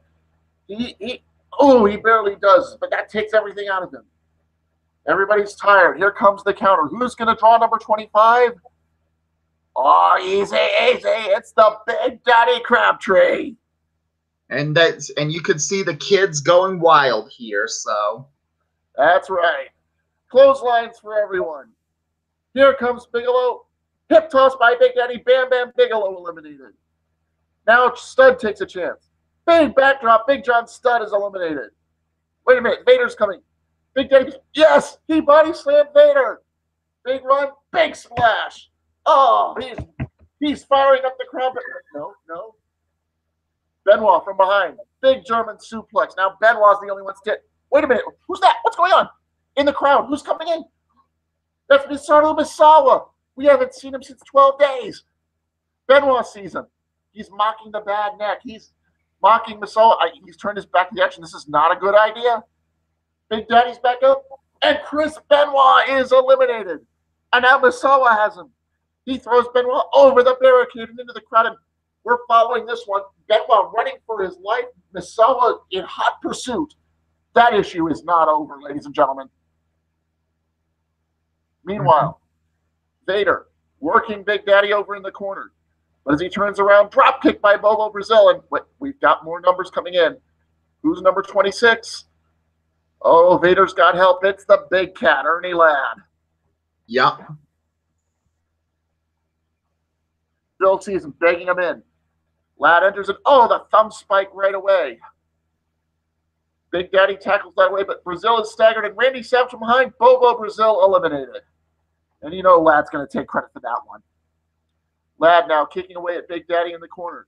Vader working on Jumbo Saruta. Vader slams him down. He looks for a splash. No, Piper from behind with a low blow. Now Randy Savage trying to knock Vader out. No, Vader is hanging on. Meanwhile, Big Daddy dragged to the middle. Ernie Ladd fighting. Piper and Savage attacking Ladd. We just got a huge dog pile in the middle of the ring. And in good time, too, because here comes the next person who's number 27. Oh, it's Argentino Roca. And he's going to enter via the top rope and bowl everyone over. What a way to make an entrance. Yep, Roca had just come back from a South American tour, and he was trying to build up the business in that region. So now he's getting a chance to come back and make an impact here as well. Everybody's down. Ladd is the first one up. Big 540 kick. Now Vader charges. Roca just leapt right over Vader. Pele kick to Vader. Now Roca and Piper facing off. Wait, Roddy Piper saying, calm down, calm down. They're talking. I think they've got a plan. Yes, Piper whipping Roca in for a drop kick to Jumbo, and Piper follows with a clothesline. But as they celebrate, Savage tries to stop Piper. No, Piper's on the apron back in. Everybody just sort of working on everyone in the corners. Here comes the timer again. Who's going to be number 28? Oh, it's Rayo de Jalisco, fresh from Mexico. Yep. And Roca is waiting for him, and they've got the whole ring to themselves. Everybody in the corners trying to push everyone out. Yeah, keep in mind that Jalisco has been getting a lot of buzz from Roca himself, who, while he was working his way down to South America, did work some appearances for Mexico and was very impressed by this talent. Oh, yeah, you can imagine. And these two are doing counters, escapes, counters to counters. Both men running the ropes now, and they just somersault right past you. Both kip up, both stand off, and wow. At this, the crowd is just excited for the display here. Headlock takedowns by both men. Reversals. Nobody's got an advantage. Rana by Roca. Rayo handstands through it. And now Rayo with a Hurricane Rana to Argentina Roca. And here comes the timer again. Who's going to be next? Who's number 29? Well, it's Giant Baba, but he looks the worse for wear after what the Heenan family did to him before. But he's coming out here anyway. He's going to fight. Baba goes right after Jumbo in the corner. Meanwhile, Roca catches Vader with a 540. Rayo with the head scissors. Vader is in trouble, but not enough. Piper and Savage getting low on each other. They're fighting dirty. Now Big Daddy is Savage. Lifts him up into a backbreaker. Now he's got Piper. Double chicken wing and throws him down face first. Now, can he try to slam Vader again? He's going to try it. No, this time Vader falls on top. Adds a splash of his own. Wait, big running neck breaker from Baba to Jumbo. Timer is counting down, and we already know who number 30 is. It's Nick Bockwinkel. So, you ready for the finish? Yep. It's time for the match beyond. What? Bockwinkel's got something in his hand. What's he got? Oh, he's just threw powder into Saruta's eyes. He tosses him over, and yes, Jumbo Saruta's eliminated. Now Rayo charges. Big right hand. Rayo de Jalisco eliminated soon after. Argentina Roca sees his chance. He comes in. Wait, low bridge by Bockwinkel. Roca's like, no. Oh, my goodness. Roca balancing his hands on the apron, and his feet are on Rayo de Jalisco's back. They didn't land on the floor. But, are they going to let him back in? Roca now climbs up onto Jumbo's shoulders. Saruta's staggered. He doesn't know which way is up anymore. And Roca's he's got a hold of Jumbo's hair. He's trying to steer him to the ring like out of the movie Ratatouille. This is incredible. Yeah. Jumbo staggering. Can he find the apron? He does. And Roca rolls onto the apron. He's not out. Now to slingshot back. No, never mind. Bockwinkel just tackled him back down the ring. Now he's out. Bockwinkel looks proud of himself. But wait, Ernie Ladd from behind. He's got him up. Can it be a chokeslam? Wait, no, Piper's got them both. What's going to happen? Ernie Ladd eliminated Bockwinkel. No, Bockwinkel hangs on. He rolls back in. Oh, my goodness, we are down to 6. And, the new Galactic champion, Andre the Giant, has appeared. He's just going to see how this match ends. Mm-hmm. Piper can go with Bockwinkel. Because that seems like it's a Bockwinkel win right there, so. Yeah. I mean, you didn't tell Andre to leave? Well, if you're Giant Baba, you are. Baba ordering Andre to go to the back. But wait, Vader, big avalanche in the corner. Baba is down. Vader up to the second rope. He's pumping. There's the Vader bomb. And Baba's elimination is academic. He's out of there. We're down to 5. Meanwhile, Bockwinkel's got the sleeper on Piper. He's wearing him down, Is Piper passed out? Oh, we'll never know because Randy Savage with a knee lift to Bockwinkel. Now Savage picking Piper up. Runs to the ropes. Wait, Piper reverses. There goes Randy Savage. But at 55 minutes, what a run for the Macho Man. Yeah, this is what you need to bring back the Macho Man as a top star. After his time outside of it, he needed to show he still had what it takes. And we are down to 4. Everybody in their corner. It's Roddy Piper, Big Van Vader, the Big Daddy, and Nick Bockwinkel. Now, Andre the Giant's leading. He's whispering something into Bockwinkel's ear. But Daddy charges. He's going to knock their heads together. And if you're knocking heads with Andre the Giant, you're going to lose. So Bockwinkel's dazed. Big Daddy slugging away on Bockwinkel in the corner. Meanwhile, Vader has Piper up. Can he get a choke slam? No. Piper goes to the eyes again. Now, he's going for the... Piper has a Russian leg sweep. Can he get him? No. Vader just shoves him off the ropes. And it's a choke slam on Piper. Vader has his chance. He drags Piper to the corner. Could it be another Vader bomb? He's on the second rope. He's pumping. Wait, no. Big Daddy caught him. Here it goes. Oh, my goodness. Big Daddy with the back suplex off the ropes on Vader. Boy, Roddy Piper's looking rolled out of the way or he'd be two-dimensional right now. Yeah. Here comes Big Daddy off the ropes. It's the Daddy Splash. Vader's in trouble. Here comes the throw, and yes, Big Van Vader's eliminated. We are down to 3. Wait, no! Nick Bockwinkel just hit Big Daddy with a chain, and Big Daddy's eliminated too. It's down to the final 2. Roddy Piper, Nick Bockwinkel, and they're going nose to nose, just staring at each other. Crowd is on their feet. Here comes the slugfest. Both men exchanging right hands. Now Piper winning that fight. He's got Bockwinkel reeling into the ropes, coming back, body drop. Now he's got Bockwinkel up. It's an airplane spin. Bockwinkel's in trouble. Piper sets him into a drop kick. Bockwinkel crawling over. Piper picks up. It's going to be a pile driver. Yes! It's over. It's academic. Bockwinkel is over it. No, wait. Andre the Giant just caught Nick Bockwinkel. I don't think Roddy Piper knows that. Andre rolls him back in. Piper thinks he's won. Bockwinkel from behind. Tosses Piper. No, Piper clings onto the bottom rope. He's on the apron. They're kicking at each other. Piper won't let go. So Bockwinkel has an idea. He picks him back up. Going to throw him over on the other side. Again, Piper on the apron. But this time, Andre the Giant is pulling. Andre the Giant's going to eliminate Piper. Bockwinkel just sitting back and waiting. And no, wait. Piper's got his legs around the bottom rope. He refuses to let go. Can Andre pull him away? Piper rakes at the eyes, and he's hanging upside down from the bottom rope, but he pulls himself up, and yes, he rolls back in. Bockwinkel is furious. He charges. Piper's got him. Backdrop it. Oh, jeez, Andre caught him again. Bockwinkel is rolling, but this time Piper slides out under the bottom rope. He's got a chair, and where's he going? He's going under the ring? Everybody's looking around. They're not sure what to make of any of this. Wait, no. Piper comes out from the other side, and boom!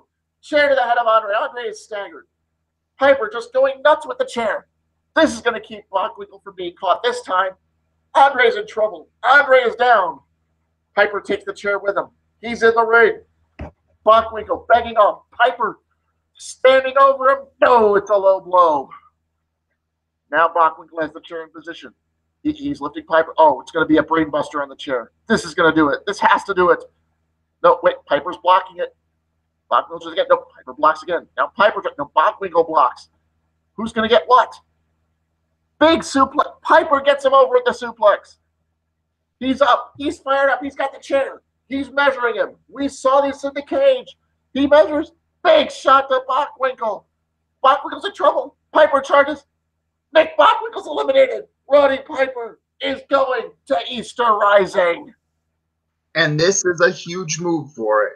You always wonder why they do it, and they're apparently going all in with Piper after that great match at 12 Days.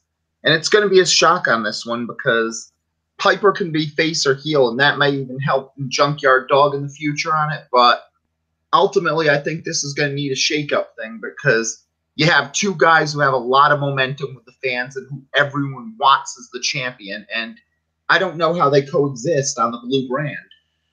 Well, we'll see about that. After the match, Heenan got mad. He was mad about the chair. He shoved down the referees in the ring, came over to Piper, got in his face, slapped Piper, and the crowd went, "Oh, you don't do that." Piper picks up and throws him out of the ring on top of Bockwinkel. He celebrates. The fireworks go off. That's the end of the show. Roddy Piper is going to Easter Rising. Well, before we talk about the card in general, let's talk about this Rumble. I know that after a while, Rumbles all tend to be the same generic goodness. And it can be hard to find a great one, but this was a very good one. Yes. And ultimately, that's the question on these ones where, on paper, the Royal Rumble is a lot like Sex and Pizza. Even when it's bad, it's still pretty good. But at the same time, if you think about great Rumbles, the greatest Rumbles are great for things that almost usually have nothing to do with what you see in the ring. And this had a lot of big benefits to it, had some surprises, it had some great moments in the ring as well. It kept every storyline going, even if they weren't regular. This is what you'd want from a Royal Rumble. And let's look at some of the stories. Let's look at some of the subplots in this Rumble that we had. We had the Sandow Corporation working together, sort of a threat until Roddy Piper blitzed through them all. That was really a shots fired moment, a sign that Piper was a main contender. Yeah. You had Ricky Dozan and Shinya Hashimoto fighting to the back. I think it's clear Ricky's the heel in this feud. You had Mitsuru Misawa's return as he sent Benoit out into the – we don't know where they're running off to. You had Rayo de Jalisco and Argentina Roca with an incredible 2-minute moment right in the middle. You had great surprises with Muhammad Ali, with Bronco Nagurski. Even with Bam Bam and Rayo, even though we knew they were there, they really came through. Yeah. Even with those, it's going to be the question with Bam Bam on this one where I know in the mortal realm, Bam Bam and Vader were a very good team in Japan, but I don't know if I want to see them team or feud after what I saw out there. Yeah, they had a great showdown in the middle, too. And think about the final two there for a second. This was very unusual. I mean, obviously, Andre the Giant would want his Heenan family partner to win. But Andre's the champ now. He's the one in charge of the Heenan family, isn't he? Yeah. And ultimately, that's the question mark where sometimes the biggest question, we're seeing it with Ricky Dozan versus Hashimoto, is when the person who's trying to help out them decides, no, I want the car keys now. And I think Andre the Giant just asked Bockwinkel for the car keys. And we'll see about that. I also want to talk about some great long performances in there. Eddie Guerrero going 30 minutes, as we saw. You had Chris Benoit going almost 30 minutes. You had Macho Man Randy Savage going almost the full hour. A very worthy Iron Man, I would say. And, you had guys who had great runs in there. You had Big Daddy eliminated 4 guys. You had Dick Bachman eliminated 4 guys. Piper eliminated 6 guys. A lot of great showings up and down. There were more than a few stars in this one. And, when you talk about great Rumbles in the WWF/WWE, which is of course, the benchmark that everyone uses, usually it's because there's one person that dominates the Rumble and it becomes their event. You look at 1992, the Ric Flair Rumble. 2004, Benoit's Rumble. But this one, it had more of a 2010 feel to it. If you remember, that one had 3 or 4 people who really stood out. You had CM Punk, then you had Triple H, then you had Shawn Michaels, then you had Edge. In this one, it felt kind of the same way in that, you started with Randy Savage, you went to Roddy Piper, from there it was Big Daddy, a little to Nick Bockwinkel, circle back. There were multiple stars in this Rumble, and that's really what you hope for. Yeah, and that's really the thing is everybody seemed to make sense and have their moments for this, and that's ultimately a big plus. So, about the show in general. Going in, we all thought, well, this is going to come down to how the 2 title matches in the Rumble go. They went pretty darn well, didn't they? Yeah. And that you had a couple of other surprises. The tag matches weren't that bad. Yeah. a few timing issues, I think. The Rumble clocked in at over 68 minutes. Of course, you had Rogers and Dog go 34 minutes. You had Andre and Dusty go 25. So really, it was a 3-match show, and the rest was kind of filler.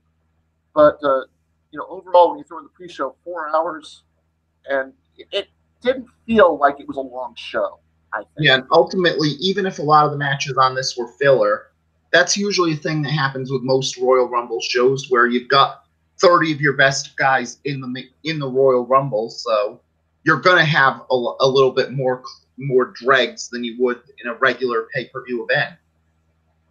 And from here, we're going to Easter Rising. That's going to be something else. We're going to discuss it. But first, let's talk about the follow-ups on TV, because both shows, both Valhalla TV and Elysium TV, talked about what happened at the Rumble, and they had follow-ups to it.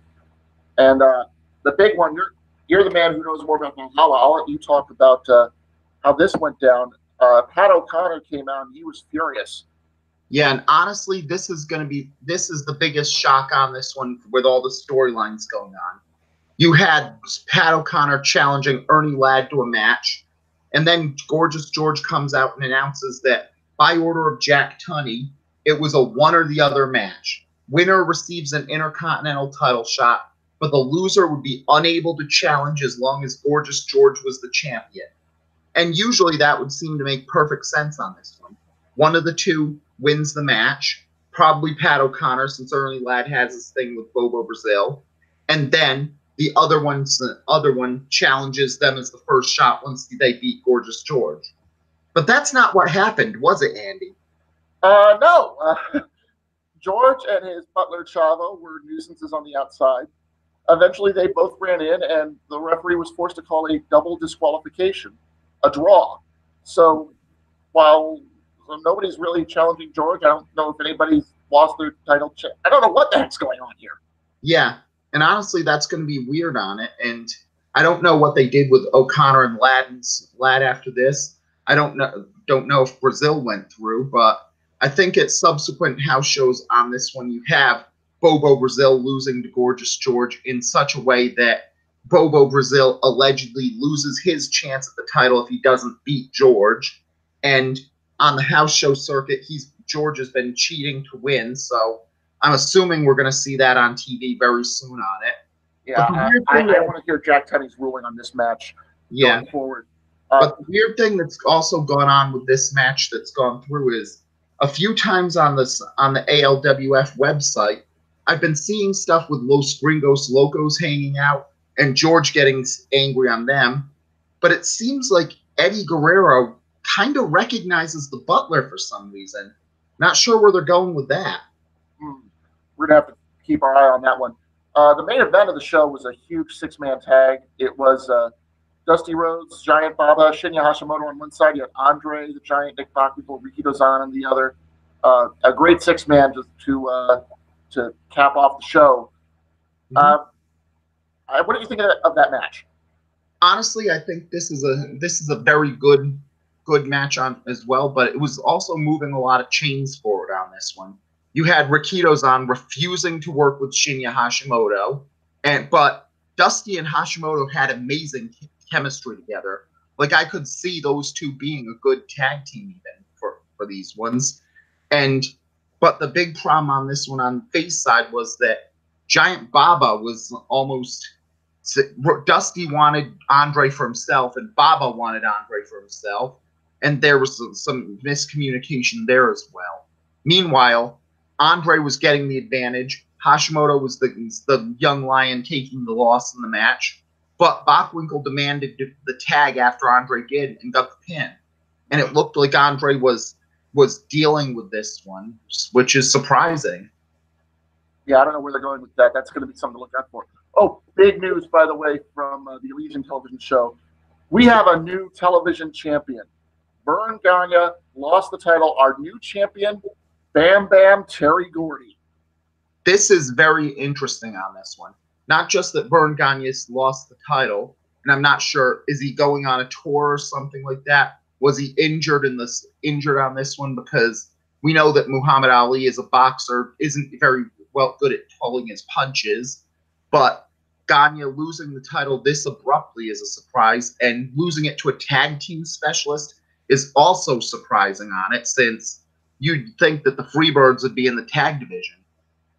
That one came out of nowhere, and of course with help from Buddy Jack Roberts. But okay, we're gonna cut live here now.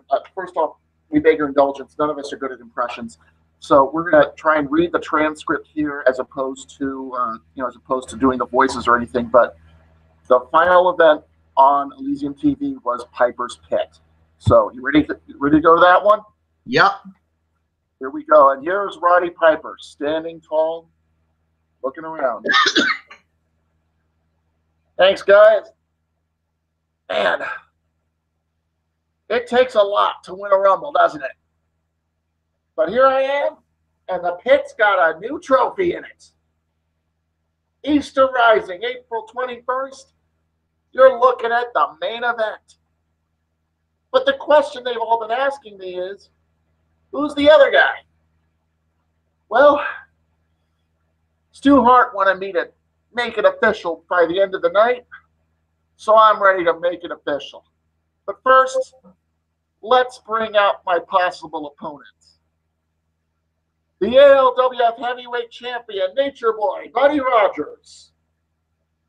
And the new ALWF Galactic Champion, the Eighth Wonder, Andre the Giant.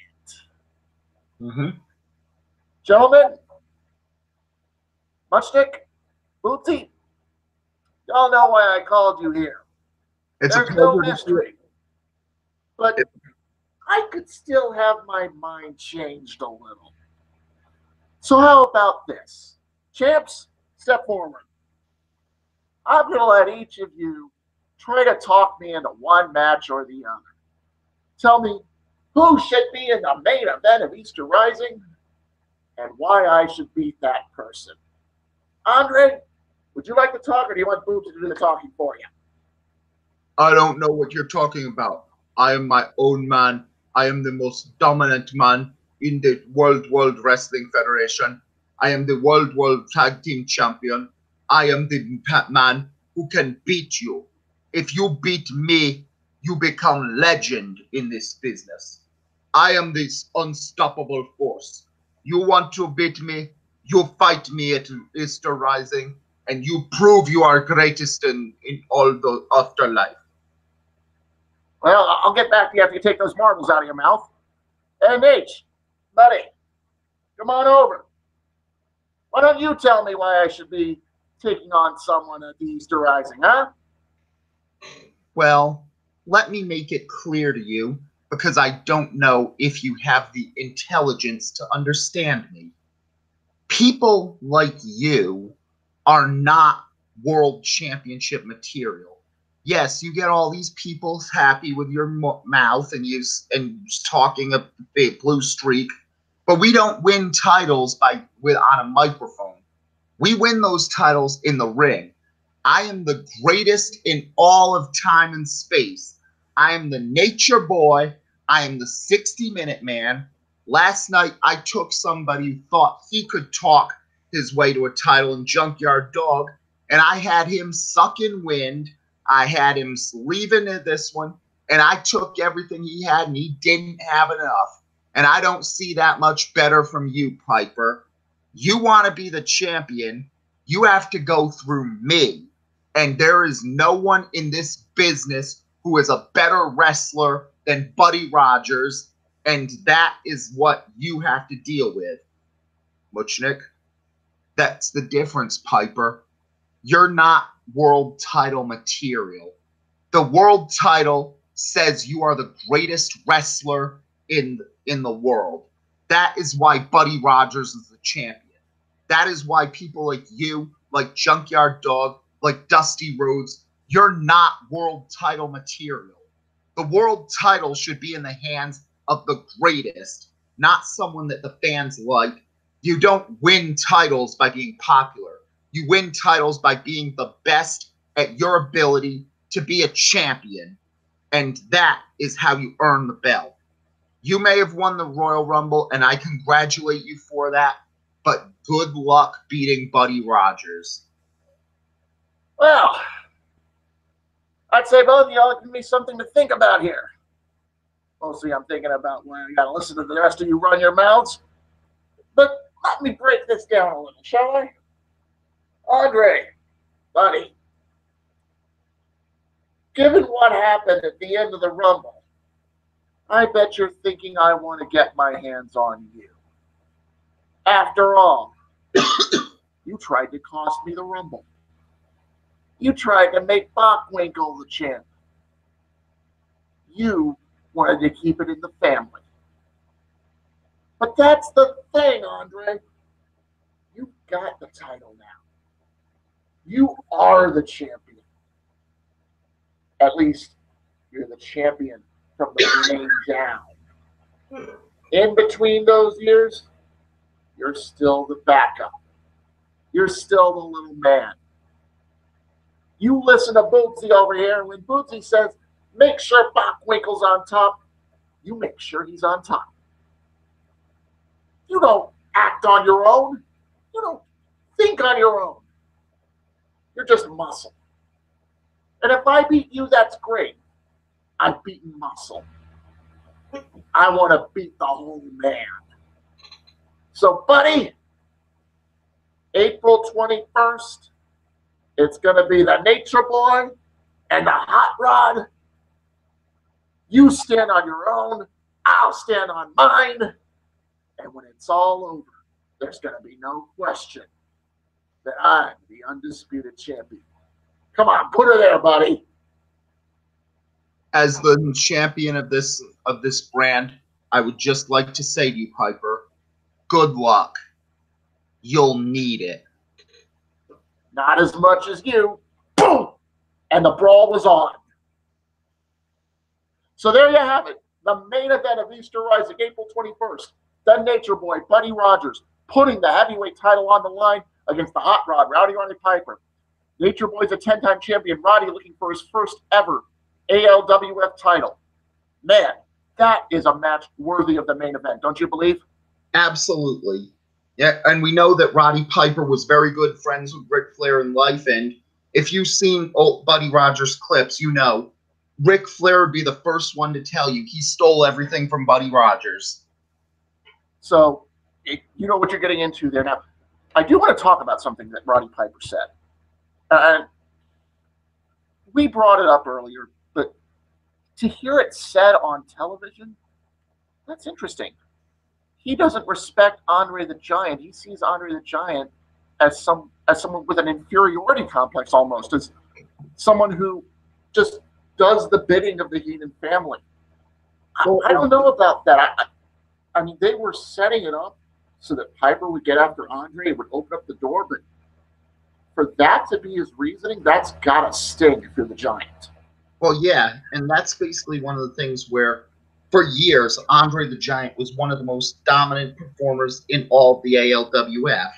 But ever since Bobby Heenan got called up, it seems like Andre the Giant is wrestling really small. It seems like he fell back into being just muscle for Heenan. And if I'm Andre the Giant, I would feel pathetic from what Roddy Piper said. And I'm sure Piper was right. I'm sure Andre does feel pathetic. And that's going to be a big question on what goes on with Andre. It's clear the fans still want to cheer Andre. It's clear the fans want him to get out of this because Andre the Giant is the biggest star in the ALWF for a lot of cases. But ultimately, you've got to ask yourself if he's ready to move on again. Yeah, that's going to be something to look forward to in the future. We're going to keep you updated as the road to Easter Rising continues. We might drop off a few extra updates along the way. It's going to look like a heck of a card. Andre defending the title. We've already got Piper going against Buddy Rogers. You know we're going to have the Pennies from Heaven ladder match, guaranteed title shot down the line. That's become a tradition. Pretty much every title, all 7 titles, will be on the line. I can guarantee it. You have a Gold Brand takeover the night before. If you've been following the tapings, you know Bam Bam Bigelow versus Dynamite Kid is the main event of that takeover. Yeah. You're looking at a huge weekend. Yeah, and that's going to be a question mark where I don't know what it goes. Like they say on the gold brand that nothing gold can stay, and it seems from the Rumble that Bam Bam Bigelow's ready for the call up, but at the same time, a lot of people think that, especially with the problems in the Hart Foundation, where you went with Jim Neidhart instead of Davey Boy Smith, that might be setting the tone for Dynamite Kid to get a fast track. Yeah, I don't know where this is going to go from here. I just know I'm going to enjoy the ride. SK, final thoughts on the show? I think it's pretty much straightforward, and I can't wait for Easter Rising. Yep, 7 weeks away. April 21st, we'll be there to bring it to you. For SK Green, this is Andrew McHale, signing off for now. Thank you for listening, if anybody actually listens to this. And we'll be back with more from the ALWF. Peace.